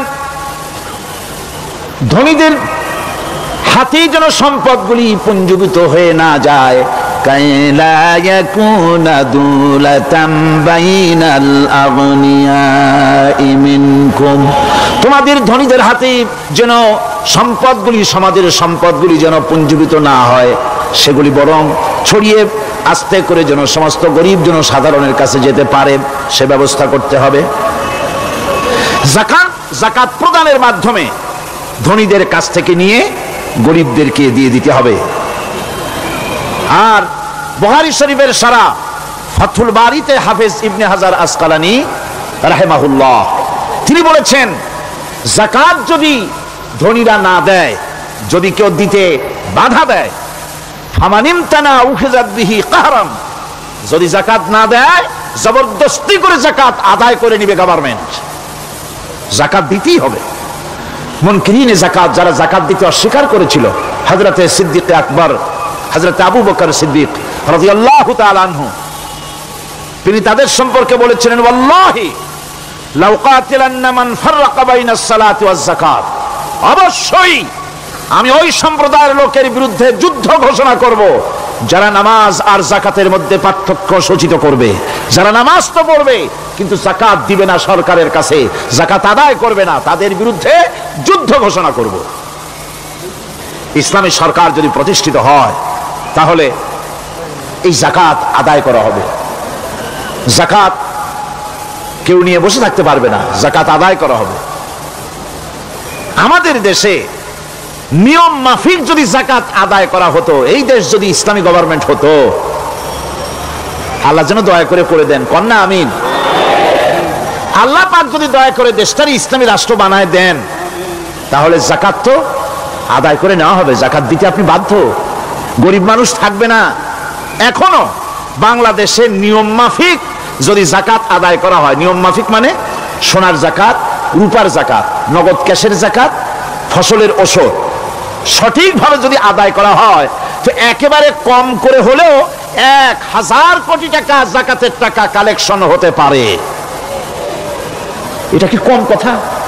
1000 কোটি টাকা, এই টাকা আদায় করা হচ্ছে না। এই টাকা আদায় না করার কারণে যে শূন্যতার সৃষ্টি হচ্ছে, এই ভ্যাকুয়ামকে পূর্ণ করার জন্য এগিয়ে এসেছে 7 সমুদ্র 13 নদীর উপর থেকে এনজিওরা। এনজিওরা এসে আমাদের দেশে, সব এনজিও খারাপ আমি তা বলি না, বহু এনজিও আছে যারা এদেশের উন্নয়নের, আর্থসামাজিক উন্নয়নের জন্য তারা প্রচেষ্টা করছে, রাস্তাঘাট, স্কুল কলেজ, চিকিৎসা ইত্যাদির দিকে কাজ করছে। যতগুলি এনজিও আমাদের দেশে আছে তার ভিতরে 52টা এনজিও গোনা বাছা যারা ইসলামের প্রকাশ্য দুশমন, আর এর শীর্ষস্থানে আছে ব্রাক। এই এনজিও গুলি তারা আমাদের দেশে এসে সুদি কারবার শুরু করেছে, পরিপূর্ণভাবে সুদের কারবার। ব্যাংকের থেকে যদি আপনি লোন নেন, তাহলে 15 or 17% ইন্টারেস্ট দিতে হবে, আর ওদের কাছ থেকে যে সুদ, যে টাকা নেওয়া হয়, সেই টাকায় গ্রামীণ ব্যাংক থেকে শুরু করে ব্রাক বলেন, কারিতাস বলেন, অক্সফাম বলেন, অ্যাডাপ বলেন, যেগুলি আছে এগুলি সুদ নেয় 30 থেকে 34% পর্যন্ত। গোটা জাতিকে গ্রাম পর্যায়ে তারা সুদের নিবিড় চাষ করতেছে, ঘরে ঘরে সুদ পৌঁছে দিয়েছে, মুসলমান নারীদেরকে বেহুরমতি করেছে, ইসলামের ঐতিহ্য ধ্বংস করতেছে, নারীদেরকে বিপর্দা করতেছে, আমার দেশের ফ্যামিলি স্ট্রাকচারকে এনজিওরা ধ্বংস করে দিচ্ছে।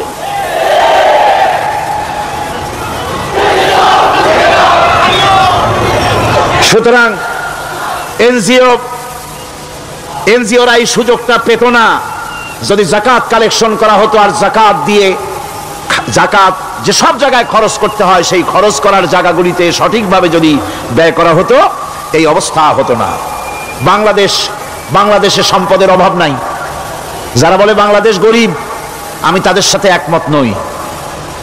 আক্ষরিক অর্থে বাংলাদেশ গরিব নয়, বাংলাদেশে সম্পদ আছে।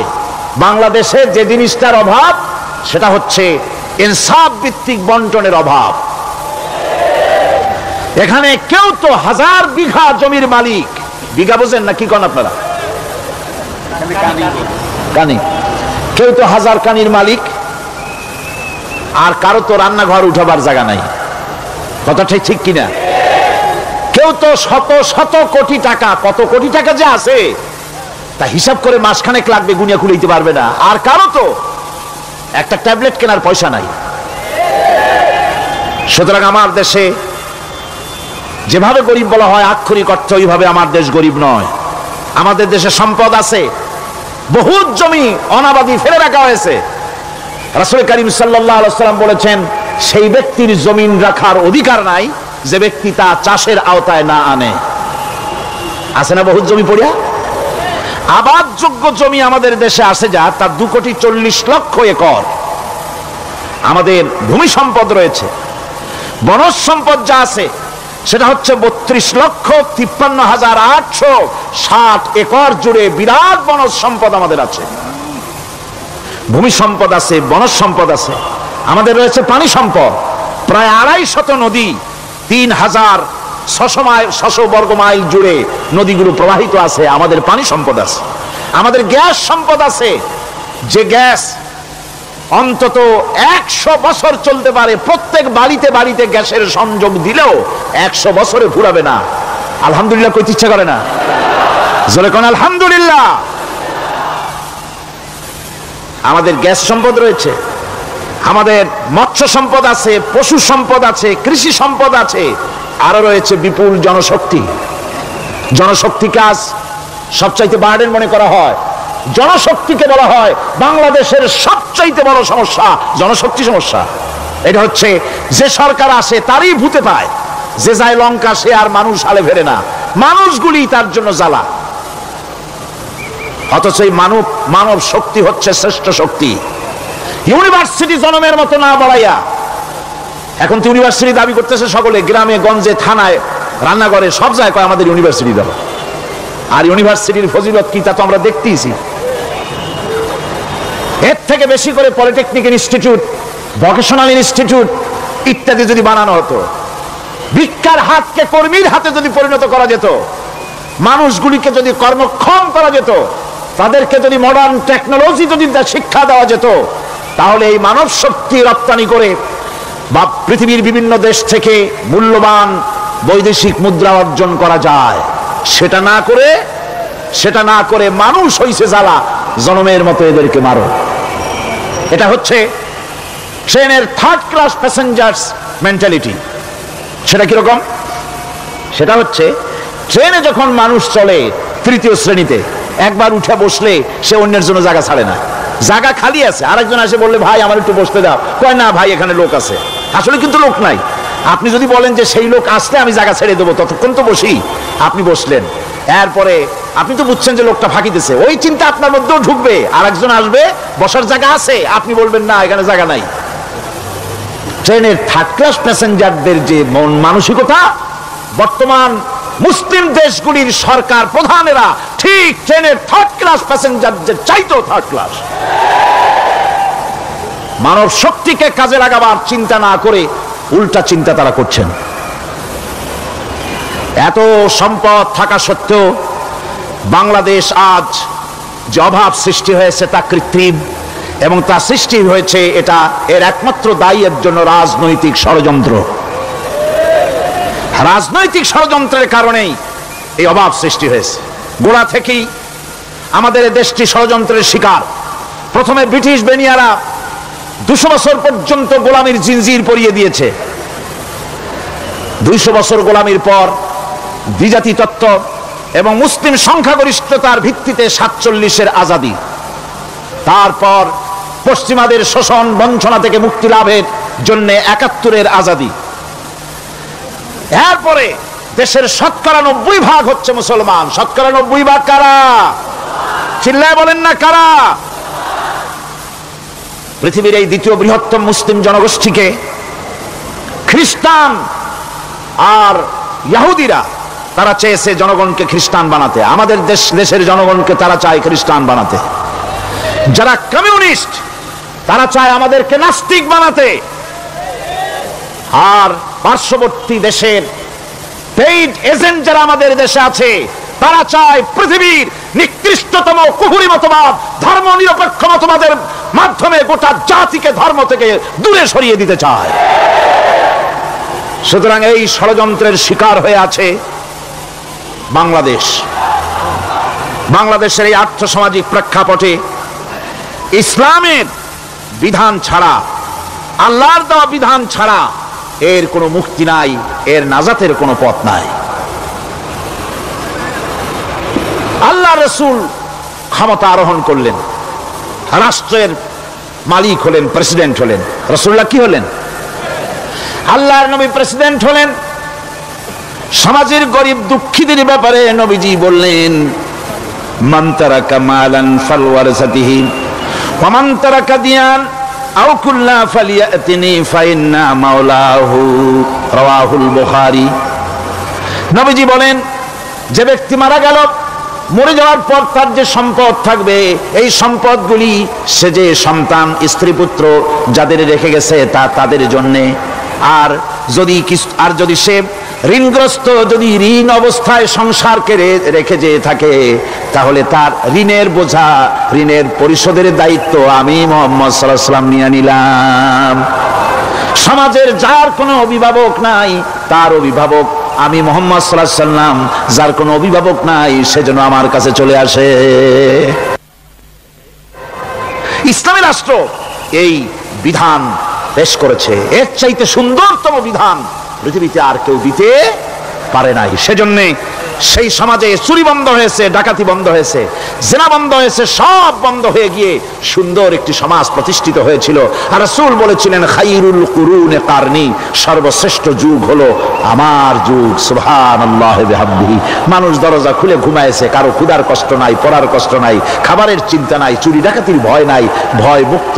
ওই যে গতকাল বলেছিলাম যেমন একটা সমাজ আসবে, খাব্বাব চিন্তা করো না, আমি কসম করছি এমন একটা সমাজ প্রতিষ্ঠিত হবে যেই সমাজে চুরি ডাকাতি জেনা ব্যভিচার হত্যা ধর্ষণ কোনো ভয় থাকবে না। লা ইয়াখাফু ইল্লাল্লাহ, আল্লাহ ছাড়া কারো কোনো ভয়, মনের ভিতরে ভয় থাকবে না। ওয়ালাকিন্নাকুম তাস্তাজিলুন, তোমরা বড্ড তাড়াহুড়ো করতেছো, বেসবর হচ্ছো, সবর করো, তাড়াহুড়ো করো না। এমন সমাজ আসবে। রাসূলুল্লাহ এরকম একটা সমাজ গোটা পৃথিবীবাসীকে উপহার দিতে পেরেছিলেন না পারেন নাই? পেরেছিলেন কিনা? সেই কথাই আল্লাহ রাব্বুল আলামিনের কথার সঙ্গে বার মিলান।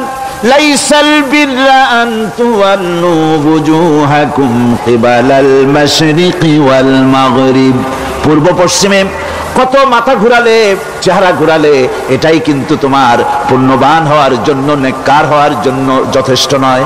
বরং যথেষ্ট হলো আল্লাহর প্রতি ঈমান আনো, কিতাবের প্রতি, পরকালের প্রতি, ফেরেশতার প্রতি, নবীদের উপরে ঈমান আনো, আর আল্লাহর মহব্বতে, আল্লাহর প্রেমে উদ্বুদ্ধ হয়ে আর একটা বড় কাজ করো, সেটা হলো ওয়াতাল মালা আলা হুব্বিহি যাবিল কুরবা ওয়াল ইয়াতামা ওয়াল মাসাকিন ওয়াবনাস সাবিল ওয়াসসাইলিনা ওয়া ফির রিকাবি ওয়া কামাস সালাতা ওয়া আতাজ যাকাত والموفون بعهدهم إذا عاهدوا والصابرين في البأساء والضراء وحين البأس أولئك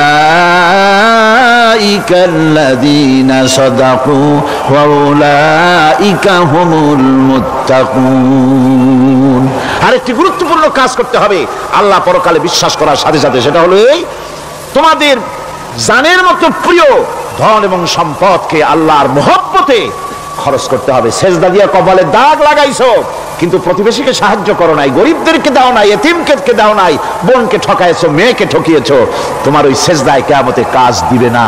প্রকৃতপক্ষের নেককার পুণ্যবান হওয়ার জন্য গরিব জনসাধারণকে সহযোগিতা করতে হবে। এরপরে মাঝখান থেকে যেটা বাদ দিয়েছিলাম, বলেছিলাম নামাজ এবং যাকাত। আমি যাকাতটা কালকে আগে নিয়ে এসেছিলাম, নামাজটা ছিল আগে। সেই নামাজটা যেহেতু আলাদা একটা বিষয় হবে, আর যাকাতটা সাদকার সাথে সামঞ্জস্য আছে, সেই জন্য যাকাত আর সাদাকার কথাটা একসঙ্গে মিলাই বলেছিলাম। এখন শুরু করছি নামাজ। সালাত, সালাত এর আবিধানিক অর্থ হচ্ছে কোন জিনিসের দিকে মুখ ফিরানো। সালাতের অর্থ হচ্ছে নিকটবর্তী হওয়া, মুখ ঘুরানো, মুতাওয়াজ্জা হওয়া। ওই যে হযরত ইব্রাহিম আলাইহিস সালাম বলেছিলেন ইন্নী ওয়াজ্জাহতু ওয়াজহিয়া লিল্লাযী ফাতারাস সামাওয়াতি ওয়াল আরদ। জানেন আপনারা? পড়েন ইন্নী ওয়াজ্জাহতু ওয়াজহিয়া লিল্লাযী ফাতারাস সামাওয়াতি ওয়াল আরদা হানিফা ওয়া মা আনা মিনাল মুশরিকিন। নিশ্চয় আমার মুখ ঘুরায় দিলাম কার দিকে? যিনি আকাশ এবং জমিনের স্রষ্টা, সব কিছুর মালিক যিনি, তার দিকে আমি মুতাওয়াজ্জা হলাম। নামাজের অর্থই হচ্ছে মুতাওয়াজ্জা হওয়া, মুখ ঘুরিয়ে দেওয়া, চেহারা ঘুরিয়ে দেওয়া। আর নামাজের আরেক অর্থ হচ্ছে নিকটবর্তী থেকে আরো নিকটবর্তী হওয়া। আমরা কি নিকটবর্তী হতে চাই? না বুঝলে কবেন কি? নিকটবর্তী হইতে চাই কার? আল্লাহ। আমরা কি আল্লাহর নিকটবর্তী হতে চাই? আল্লাহ রাব্বুল আলামিন বলেন নিকটবর্তী হতে হলে ওয়াসজুদ ওয়াকতারিব, সেজদা দাও আর সেজদার মাধ্যমে আমার নিকটবর্তী হয়ে যাও। সেজদা দিলেই আল্লাহর নিকটবর্তী হওয়া যায়। কোন সুবহানাল্লাহ। সাহাবী, আল্লাহর নবীর সাহাবী প্রশ্ন করেছেন, নবীজি বান্দা কখন আল্লাহর নিকটবর্তী হয়ে যায়? নবীজি বলেছেন বান্দা যখন সেজদা দেয় তখন আল্লাহর বান্দার মাঝে কোনো হিজাব থাকে না, একদম আল্লাহ পাকের নিকটবর্তী হয়ে যায় বান্দা যখন সেজদায় পড়ে যায়। সুতরাং নামাজ হচ্ছে নিকটবর্তী হওয়া, সালাত এটা হচ্ছে নিকটবর্তী হওয়া। নামাজ ফরজ হওয়ার কারণ হচ্ছে এই যে মানুষ আল্লাহর বান্দা বা গোলাম হিসেবে সৃষ্টি হয়েছে, তাই একমুখী হয়ে রবের বন্দিগি করা এটা হচ্ছে তার স্বাভাবিক একটা প্রকৃতি। আল্লাহ রাব্বুল আলামিন এই প্রকৃতির দাবি মিটাবার জন্যই নামাজের ব্যবস্থা করেছেন। মানুষের ফিতরত, মানুষের নেচার, মানুষের ফিতরত হচ্ছে এই যে কারো না কারো কাছে মাথা নত করা, হাত জোড় করা, মাথা নত করা, সার্বভৌমত্বের মালিক কাউকে মনে করা। হাত জোড় করতে হলে, মাথা নত করতে হলে, সার্বভৌমত্বের মালিক হিসেবে কাউকে গ্রহণ করতে হলে আল্লাহর বিকল্প কেউ আছে নাকি? ইসলামের মূল দাওয়াতটা হলো ফিতরত অনুযায়ী দাওয়াত দেওয়া হয়েছে, মানুষ যেন মাথা নত করে, গোলামি করে। এজন্য আল্লাহ রাব্বুল আলামিন বলেছেন যে আমি মানুষ এবং জিনকে সৃষ্টি করেছি, তার কারণটাই হলো মা খালাকতুল জিন্না ওয়াল ইনসা ইল্লা লিয়াবুদুন। মানুষ আর জিন জাতিকে সৃষ্টি করা হয়েছে ইবাদতের জন্য, গোলামির জন্য। ইবাদত আর গোলামি এটাই করতে হবে, গোলামি করতে হবে, দাসত্ব করতে হবে। আর এই দাসত্ব, আল্লাহর আনুগত্যই গোলামির দাওয়াত দিয়েছেন দুনিয়ার সব নবীরা। কোন নবী বলেন নাই যে আমার গোলামি করো, কেউ বলেছেন? বলেন জোরে, কেউ বলেছেন? আল্লাহ পাক বলেন ওয়ালাকাদ বা'আসনা ফি কুল্লি উম্মাতির রাসূলা আন ইবুদুল্লাহা ওয়াজতানিবুত তাগুত। প্রত্যেক জাতির জন্য আমি রাসূল প্রেরণ করেছি, তারা মানুষকে দাওয়াত দিয়েছেন এই কথা বলে যে এক আল্লাহর গোলামি করো, তিনি ছাড়া কোনো ইলাহ নাই, আইনদাতা নাই, বিধানদাতা নাই, তার গোলামি, তার সামনে মাথা নত করে দাও। আর প্রত্যেক নবীর যুগেই নামাজ রোজা শরীয়তের মধ্যে ছিল। নামাজ রোজা কম বেশি প্রত্যেক নবীর জামানায় আল্লাহ পাক এটাকে বাধ্যতামূলক করেছিলেন। নামাজ রোজা যাকাত সব নবীদের জন্য বাধ্যতামূলক ছিল, তার উম্মতের জন্য বাধ্যতামূলক ছিল। নামাজ হচ্ছে তাওহীদের অবশ্যম্ভাবী এক বহির্প্রকাশ। তাওহীদের জন্য তাওহীদবাদী মানুষ যারা, তাদেরকে নামাজ আদায় করতেই হবে। আকীদা বিশ্বাসের দিক থেকে তাওহীদ যদি হয় পুরা দ্বীনের মূল উৎস, তাহলে আমলের দিক থেকে নামাজ হচ্ছে পুরা দ্বীনের মূল ভিত্তি। নামাজ হচ্ছে আমলের মূল ভিত্তি, এর বাস্তবায়ন ছাড়া দ্বীন পূর্ণ হয় না। নামাজ মুমিনের কেবলমাত্র একটি উত্তম আমলই নয়, বরং নামাজ হচ্ছে ইমানের মূল ভিত্তি। যার কাছে নামাজ নাই তার কাছে কিছুই নাই। রাসূল করিম সাল্লাল্লাহু আলাইহি ওয়াসাল্লাম বলেছেন যে নামাজ যে ব্যক্তি পড়ে না, আল্লাহ পাকের সাথে তার কোনো সম্পর্ক বাকি থাকে না। সুতরাং এই নামাজটা হচ্ছে এই যে একমাত্র একাগ্র চিত্তে আদবের সাথে আল্লাহর সামনে রুজু হয়ে যাওয়া। কোরআনে কারীম বলছে মুনিবিনা ইলাইহি ওয়াত্তাকুহু ওয়া আকিমুস সালাতা ওয়া লা তাকুনু মিনাল মুশরিকিন। তোমরা আল্লাহর দিকে রুজু হয়ে যাও এবং তাকে ভয় করে অন্যায় কাজ থেকে বিরত থাকো, আর নামাজ কায়েম করো, মুশরিকদের অন্তর্ভুক্ত হয়ে যেও না। নামাজ কায়েম করা, নামাজের আদেশ কোরআনে কারীমের মধ্যে আল্লাহ পাক বহু জায়গায় করেছেন। ঈমানের পর নামাজই হচ্ছে সবচেয়ে বড় জরুরি। একজন মানুষ ঈমান আনলো, যেমন কালকে একজন ঈমান এনেছে, ঈমান আনার সাথে সাথে তার প্রথম কাজ কি বলুন? বলেন প্রথম কাজ কি? ফজরের নামাজের আগে একজন ইসলাম কবুল করলেন, তার প্রথম দায়িত্ব নামাজকে আদায় করে দেওয়া, ফজরের নামাজ পড়া। জোহরের আগেই কেউ ঈমান আনলো, তার প্রথম দায়িত্ব জোহরের নামাজ আদায় করা। আসরের নামাজের আগে ঈমান এনেছে, তার প্রথম দায়িত্ব হলো আসরের নামাজ আদায় করা। তার মানে হলো ঈমান আনার পর একজন ঈমানদারের প্রথম দায়িত্ব হচ্ছে নামাজ। গুরুত্বপূর্ণ বিষয়, খুব ভালো করে শুনতে হবে, ইয়াদ রাখতে হবে প্রত্যেকটি মুসলমানের। এই নামাজ কি জিনিস, কেমনে আদায় করতে হবে, আদায় না করলে কি হবে, গুরুত্বপূর্ণ এই কথাগুলি প্রত্যেকের স্মরণ রাখতে হবে। হযরত মূসা আলাইহিস সালামকে আল্লাহ রাব্বুল আলামিন ওহী প্রদান করলেন। যেদিন ওহী দিলেন, ওহী দিয়ে সেই মুহূর্তে আল্লাহ পাক তাকে শোনালেন ইন্নানি আনাল্লাহ লা ইলাহা ইল্লা আনা ফা'বুদনি ওয়াকিমিস সালাতা লিযিকরি। নিশ্চয়ই আমি আল্লাহ, আমি ছাড়া কোনো ইলাহ নাই, আমার গোলামি করো, আমার দাসত্ব করো, আর আমার শরণার্থে নামাজ কায়েম করো। নামাজ নামাজ নামাজ কায়েম করতে হবে, এটাই হচ্ছে ইমানের সবচেয়ে বড় দাবি। অন্যত্র আল্লাহ পাক বলছেন, কুল ইন্না হুদাল্লাহি হুয়াল হুদা ওয়া উমিরনা লিনুসলিমা লিরাব্বিল আলামিন। হে নবী বলুন, প্রকৃতপক্ষে আল্লাহর হেদায়েত হচ্ছে সঠিক হেদায়েত। সত্যিকারের হেদায়েত কার হেদায়েত? আল্লাহ পাকের হেদায়েত। এবং তার পক্ষ থেকে নির্দেশ করা হয়েছে যে সারা জাহানের মালিকের সামনে মাথা নত করে দাও। মাথা নত করবেন কার কাছে? আল্লাহ পাকের কাছে। ওয়া আনাকিমুস সালাতা ওয়াত্তাকুহু ওয়া হুয়াল্লাযী ইলাইহি তুহশারুন। আর নামাজ প্রতিষ্ঠা করো, আল্লাহ রাব্বুল আলামিনের ভয়তে সমস্ত অপরাধমূলক কাজ থেকে, অসামাজিক কার্যকলাপ থেকে বিরত থাকেও। আর একদিন মনে রেখো, তোমাদের সকলকেই আল্লাহ রাব্বুল আলামিনের দরবারে উপস্থিত হতে হবে। নামাজ ঈমান থাকা না থাকার প্রমাণ। ঈমান আছে কি ঈমান নাই এর প্রমাণ কি? নামাজ। আল্লাহ পাক বলছেন, ফালা সাদ্দাকা ওয়ালা সাল্লা ওয়ালাকিন কাযযাবা ওয়া তাওয়াল্লা।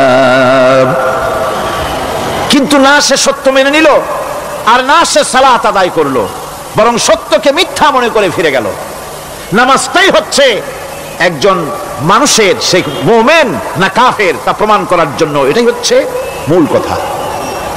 কিয়ামতের দিন মানুষ যে জাহান্নামে যাবে, জাহান্নামের জন্য, জাহান্নামে যে সব কারণে যাবে তার মধ্যে বড় কারণ, কালকে বলেছিলাম, দেখি মনে আছে নাকি? বড় কারণ কয়টা? কয়টা? আলহামদুলিল্লাহ মনে আছে। আল্লাহ রাব্বুল আলামিন বলেন, ইয়াতাসাআলুনা আনিল মুজরিমিন। কিয়ামতের দিন অপরাধীদেরকে জিজ্ঞেস করা হবে, মা সালাকাকুম ফি সাকার, জাহান্নামে কেন আসছো? জবাবে তারা বলবে, ক্বালু লাম নাকু মিনাল মুসাল্লিন ওয়া লাম নাকু নুতঈমুল মিসকিন। নামাজ পড়ি নাই, আর এতিম মিসকিনদের খেতে দেই নাই, এই কারণেই জাহান্নামে এসেছি। নাউযুবিল্লাহ।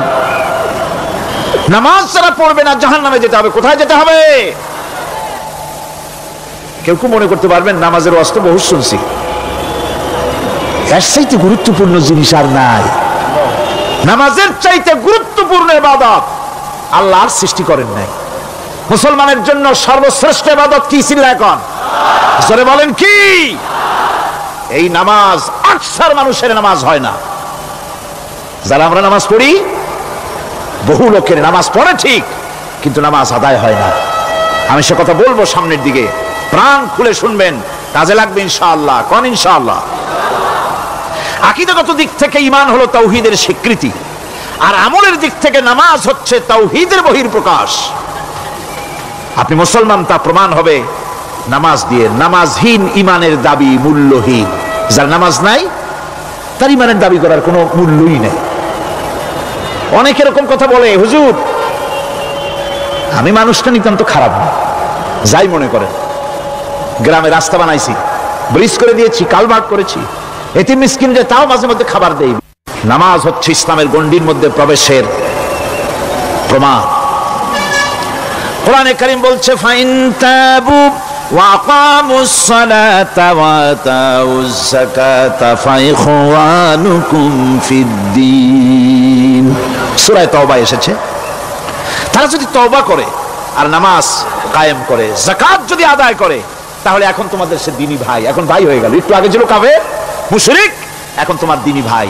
দ্বীনের গণ্ডির মধ্যে প্রবেশ করা, কলেমা পড়ার সাথে সাথেই নামাজ। নামাজ হচ্ছে দ্বীনের প্রধান গেট, দ্বীনের প্রধান তোরণ। দ্বীনের মধ্যে প্রবেশ করার জন্য এই গেট দিয়ে প্রবেশ করতে হবে। সুতরাং এই নামাজের এতই গুরুত্ব দেওয়া হয়েছে। ইসলাম যদি ক্ষমতায় আসে, আল্লাহ যেন এনে দেন, জোরে কোন আমিন। ইসলাম যদি ক্ষমতায় এসে যায়, রব্বুল আলামিন তাফসীরের মাহফিল কোরআন সামনে নিয়ে আশা করে তোমার দরবারে দোয়া করি, এই বিশাল জনসমুদ্রের দোয়া কবুল করো মাবুদ গো, এই বাংলাদেশকে ইসলামের দেশ বানাইয়া দাও। দেশটা যদি ইসলামের হয়ে যায়, আইন যদি আল্লাহর হয়, শাসন যদি সৎ লোকেরা করে, রব্বুল আলামিন কোরআন শরীফে বলেন, তাহলে তারা 4টা কাজ করবে। আল্লাযীনা ইমাক্কান্নাহুম ফিল আরদ আকামুস সালাতা ওয়া আতাউজ যাকাত ওয়া আমারু বিল মারুফি ওয়া নাহাউ আনিল মুনকার।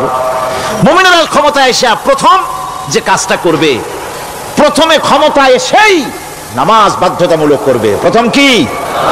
ওয়াজ নসিহতে অনুরোধ করা হবে না, বাবাজিরা আল্লাহর রাস্তায় নামাজটা পড়ে না।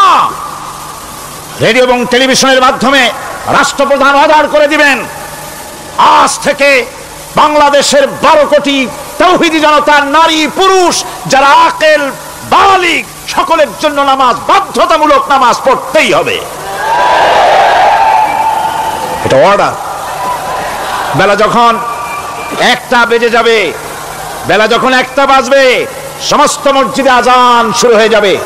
আজানের সাথে সাথে অফিস, আদালত, কল কারখানা, ক্ষেত খামার, শিক্ষাঙ্গন সব ডেডলক হয়ে যাবে। আধা ঘন্টার জন্য বন্ধ হয়ে যাবে। যারা মুসলমান অফিসে, কলেজে, ইউনিভার্সিটিতে, সর্বত্র তারা নামাজের জন্য প্রস্তুতি নেবেন। আধা ঘন্টার ভিতরে নামাজ আর খানা সেরে আবার কলেজ চলবে, বিশ্ববিদ্যালয় চলবে, কল চলবে, কারখানা চলবে, ক্যান্টনমেন্ট চলবে, সেক্রেটারিয়েট চলবে, সব আপন গতিতে চলতে থাকবে। আল্লাহর রহমত, বরকত আকাশ ফেরে নাজিল হয়ে যাবে। আর এই অর্ডার যে দেওয়া হবে, নামাজ পড়বেন, নামাজ পড়বেন সেখানে। থানায় যখন আজান হবে, থানায় আজান হয়ে গেছে, থানার স্টাফ, পুলিশ যারা আছে জামাতে খাড়া হয়ে যাবে, ইমামতি করবেন ওসি সাহেব। এসপির অফিসে এসপি সাহেব ইমামতি করবেন, ডিসি সাহেব তার অফিসে ইমামতি করবেন, মন্ত্রী সেক্রেটারিয়েট ইমামতি করবেন, প্রেসিডেন্ট বঙ্গভবন ইমামতি করবেন, বিশ্ববিদ্যালয়ের ভাইস চ্যান্সেলরের ইমামতিতে সে জায়গার মুসলমান ছাত্র ছাত্রী, শিক্ষক শিক্ষয়িত্রী এক জামাতে নামাজ আদায় করবে। এই যদি হয়, চিত্র দেশের অপরাধ থাকবে? থানায় ওসি সাহেব নিজেই যদি জামাতের ইমামতি করেন, এইভাবে নামাজ আদায় করেন পুলিশদের নিয়ে জামাতে, ঘুষ আর খাবে তারা? এসপি সাহেবের অফিসে, ডিসি সাহেবের অফিসে মন্ত্রীরা যদি ভাবে নামাজ কায়েম করে, তাহলে কি অন্যায় অপরাধ কিছু থাকবে সমাজে? থাকবে না। সুতরাং নামাজ বাধ্যতামূলক করে দেওয়া হবে। নামাজ বাধ্যতামূলক, সকলকে নামাজ পড়তে হবে। নামমাত্র মুসলিম জাতির রাষ্ট্র ক্ষমতা গ্রহণ করাই হলো ইসলামী শাসন ব্যবস্থা নয়। ইসলাম ক্ষমতায় গিয়া অমুসলিমদের উপরে শাসন জারি করবে, আর অন্যান্য সরকারের মতো আমোদ ফুর্তি করে আর রাস্তাঘাট বানায় টানা এসিতে শুয়ে থাকবে, তা না। রাস্তা হবে, ঘাট হবে, কলেজ হবে, সব হবে, কিন্তু যারা মুসলমান তাদেরকে নামাজ পড়তে হবে। গোটা জনগণকে শাসক আর শাসিত উভয় গোলাম হবে আল্লাহ। উভয় গোলাম হবে কার? তখন প্রেসিডেন্টের বাবার ক্ষমতা নাই নিজের কোন আইন চালু করে, পার্লামেন্টের বাবার ক্ষমতা নাই ইসলামের বিরুদ্ধে টু শব্দটি করতে পারে। সেখানে শাসক আর শাসিত, শাসক আর শাসিত হয়ে যাবে একজন এক হুকুমদাতার গোলাম। সে হুকুমদাতাকে ইনিল হুকুমু ইল্লা লিল্লাহ আলা লাহুল খালকু ওয়াল আমর। প্রেসিডেন্ট থেকে শুরু করে শাসক আর শাসিত সব আইন মানবে ওই আল্লাহ রাব্বুল আলামিনের, যিনি এই তামাম জাহান সৃষ্টি করেছেন। সৃষ্টি যার আইন চলবে সেই আল্লাহ রাব্বুল আলামিনের, এবং তার আইনের সার্বিক অনুসরণ করে চলতে হবে সকলকে। এক কথায় ইসলামী সরকারের সমস্ত ক্ষমতা ব্যয় হবে নামাজ কায়েম করা আর যাকাত আদায় করার ব্যাপারে। নামাজ যদি কায়েম হয়ে যায়, যাকাত যদি আদায় করা হয়, দুঃখ, দারিদ্র, কষ্ট কিছুই থাকবে না, বেকার সমস্যা থাকবে না। সমস্ত বেকারদেরকে চাকরি না পাওয়া পর্যন্ত বেকার ভাতা দেওয়া হবে। বুড়ো মানুষেরা যখন বুড়ো হয়ে যায় ছেলের কাছে আদর নাই, বউর কাছে কদর নাই, আর ছেলে বউ বদদোয়া করতে থাকে, বুড়ারা মরে না কেন? আছে না আমাদের সমাজ? ইসলামী সরকার এলে পরে এই বৃদ্ধ মানুষদের ব্যবস্থা করা হবে, তাদের প্রতি এই ধরনের অসদাচরণ কেউ করতে সাহস পাবে না। সুতরাং নামাজ প্রতিষ্ঠা এবং যাকাত আদায় হলেই সমাজের অন্যায় অবিচার যা আছে তার 12 আনাই বিলুপ্ত হয়ে যাবে। কোন আলহামদুলিল্লাহ। তখন চাকরিতে প্রমোশন হবে নামাজের ভিত্তিতে। এখন প্রমোশন হয় কে কত ঘুষ খাইতে পারে, কে কত সরকারের দালালি করে বিবেকের বিরুদ্ধে বিরোধী দলকে বেশি করে পেটাতে পারে, এর উপরে ভিত্তি করে প্রমোশন হয়। ইসলামী সরকার যখন আসবে, ইসলামী সরকার যখন প্রতিষ্ঠিত হয়ে যাবে, তখন চাকরির প্রমোশন নির্ভর করবে তার সুন্দর চরিত্র আর নামাজের পাবন্দির উপরে ভিত্তি করে। সমাজে দুঃখ দুর্দশা থাকবে, যেরকম থাকবে থাকবে। আমার ভাইয়েরা, নামাজ হচ্ছে আল্লাহ রাব্বুল আলামিনের সাহায্য লাভের একমাত্র মাধ্যম। আল্লাহর কাছে যদি সাহায্য পেতে চাই তাহলে নামাজ লাগবে। লাগবে কি কোন? وَلَقَدْ أَخَذَ اللَّهُ مِيثَاقَ بَنِي إِسْرَائِيلَ وَبَعَثْنَا مِنْهُمُ 12 نَقِيًّا وَقَالَ اللَّهُ إِنِّي مَعَكُمْ لَئِنْ أَقَمْتُمُ الصَّلَاةَ। আল্লাহ পাক বলেন, বনি ইসরাইলদের নিকট আমি ওয়াদা নিয়েছিলাম, তোমরা যদি মানুষদেরকে অসামাজিক কার্যকলাপ থেকে যদি তোমরা ফিরাইতে পারো, মানুষদেরকে অসামাজিক কার্যকলাপ থেকে তোমরা ফিরাবে। 12টা গোত্রের জন্য 12 জন নকিব নির্দিষ্ট করে দেওয়া হলো, তাদের দায়িত্ব দেওয়া হলো। মানুষদেরকে, সমাজের লোকদেরকে অন্যায় কাজ থেকে তারা ফিরাবে, ভালো ভালো কাজ করার জন্য তাদেরকে আদেশ করবে, অসামাজিক অধর্মীয় কাজ থেকে বাঁচাবার চেষ্টা করবে। এইটা যদি তোমরা করো তাহলে আমি তোমাদের সাথে আছি। শর্ত হলো একটা, তোমাদেরকে নামাজ কায়েম করতে হবে। নামাজ যদি কায়েম করো আমার মদদ তোমাদের জন্য অবধারিত হবে। নামাজ প্রতিষ্ঠা করলেই আল্লাহর সাহায্য লাভ করা যায় জীবনের সকল ক্ষেত্রে। নামাজ হচ্ছে অপকর্মের প্রতিবন্ধক। নামাজ পড়লে অন্যায় কাজ থেকে বাঁচার পর, অন্যায় থেকে বাঁচাই কিসে? নামাজ। আল্লাহ রাব্বুল আলামিন বলেন, উতলু মা উহিয়া ইলাইকা মিনাল কিতাবি ওয়াকিমিস সালাম ইন্নাস সালাতা তানহা আনিল ফাহশাই ওয়াল মুনকার। হে নবী, এই কিতাব তেলাওয়াত করো যা তোমার প্রতি অবতীর্ণ করা হয়েছে, এই কিতাব তেলাওয়াত করো আর নামাজকে প্রতিষ্ঠা করো। নিঃসন্দেহে নামাজ মানুষকে পাপাচার থেকে বাঁচায়া দেয়। অশ্লীলতা, পাপাচার থেকে মানুষকে বাঁচায় কে? জোরে চিল্লা এখন কে? নামাজ। এই নামাজ মানুষকে অন্যায় কাজ থেকে বাঁচায় দেয়। নামাজ যে মানুষকে অন্যায় কাজ থেকে বাঁচায়, কেমনে বাঁচায়?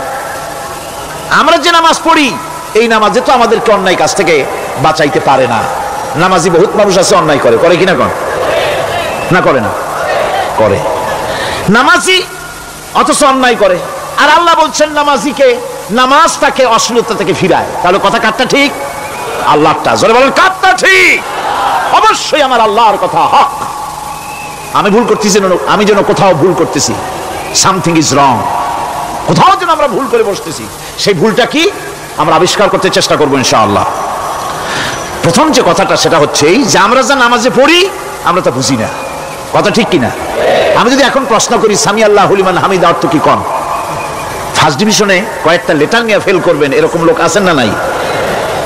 সুবহান রাব্বিয়াল আলা অর্থ কি জানি না, সুবহান রাব্বিয়াল আযীমের অর্থ কি জানি না, দোয়া কুনুত অর্থ কি জানি না, তাশাহুদ অর্থ কি জানি না, সূরা ফাতিহার অর্থ কি জানি না। এমন কি উযুর মধ্যে কয়টা ফরজ তাও অনেকের জানা নাই। কথা কি বেশি বললাম না ঠিক বলছি? একজনে জিজ্ঞেস করলো, মিয়া উযুতে কয় ফরজ? কয় হুজুর কি মনে করেন এটা বুঝি জানি না, এটা তো সাধারণ ব্যাপার, বলেন না কয় ফরজ? কয় উযুতে তো 17 ফরজ। কি কি?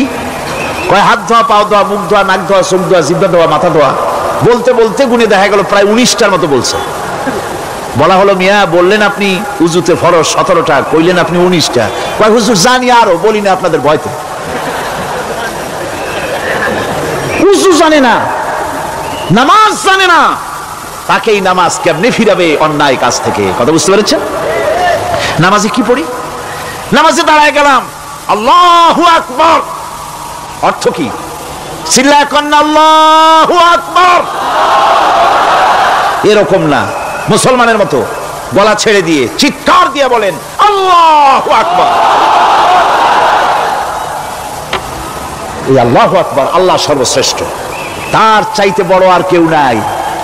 এই কথা দিনরাত 24 ঘন্টার ভিতরে শত শতবার বলি, একবার দুইবার না, শত শতবার বলি, আল্লাহ সর্বশ্রেষ্ঠ। এই কথা বলার পরেও মনের মধ্যে অন্য কেউ বড় হয়, আল্লাহর বড়ত্ব যেভাবে মুখ দিয়া বলি ওইভাবে কার্যত পালন করি না। নামাজে আল্লাহু আকবার বললাম, এরপরে সানা পড়লাম, তারপরে সূরা ফাতিহা পড়লাম। সূরা ফাতিহার ভিতরে যে সমস্ত কথাগুলি বললাম সেই কথাগুলি বুঝি না, কি বলেছি তাও জানি না।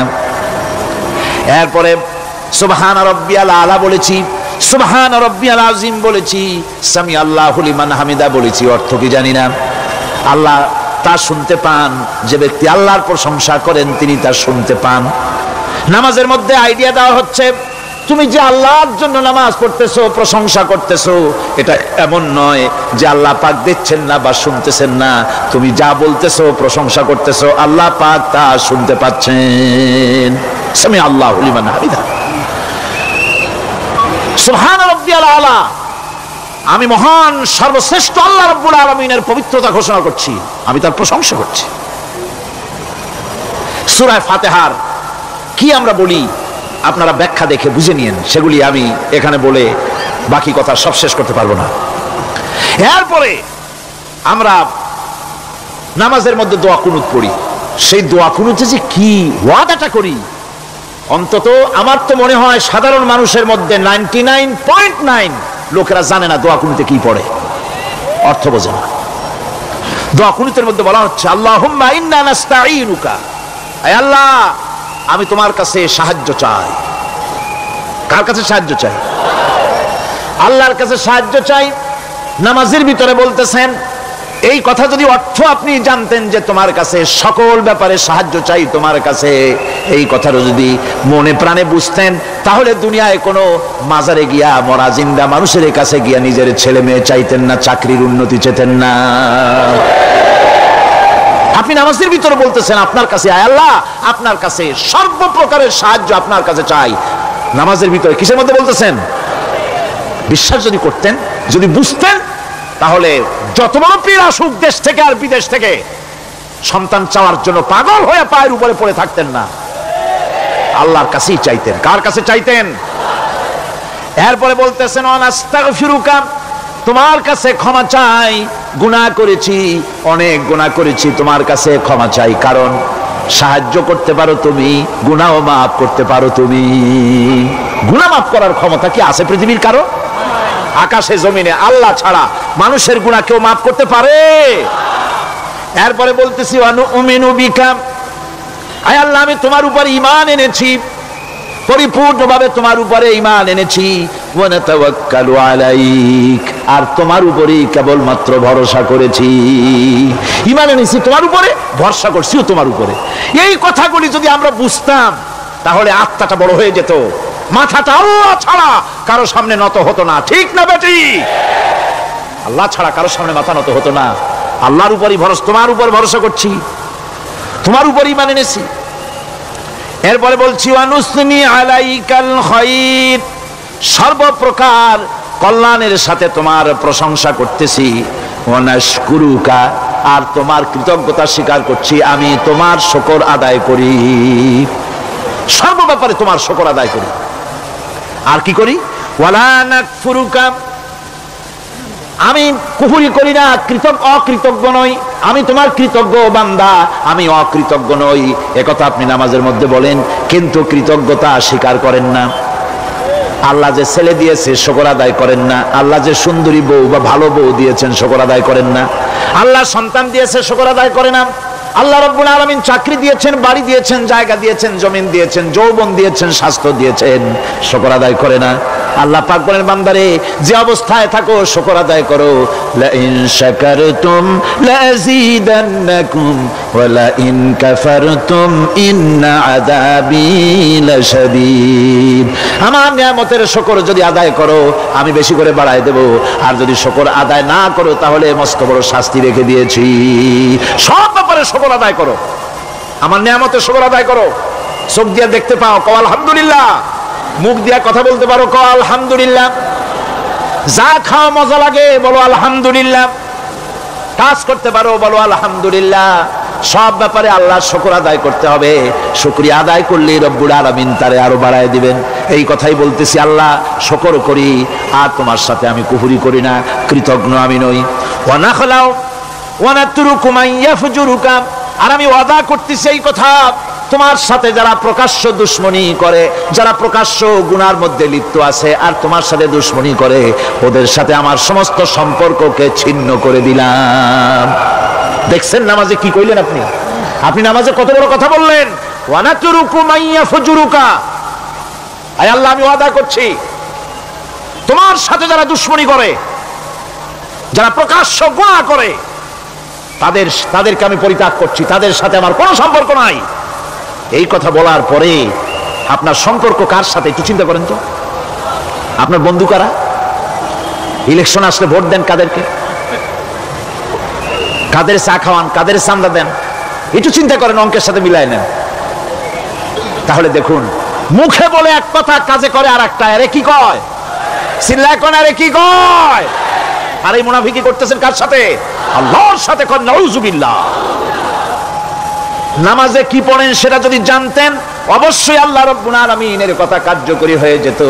ইন্নাস সালাতা তানহা আনিল ফাহশাই ওয়াল মুনকার, নামাজ মানুষকে পাপের কাজ অশ্লীলতা থেকে ফিরাতে পারে।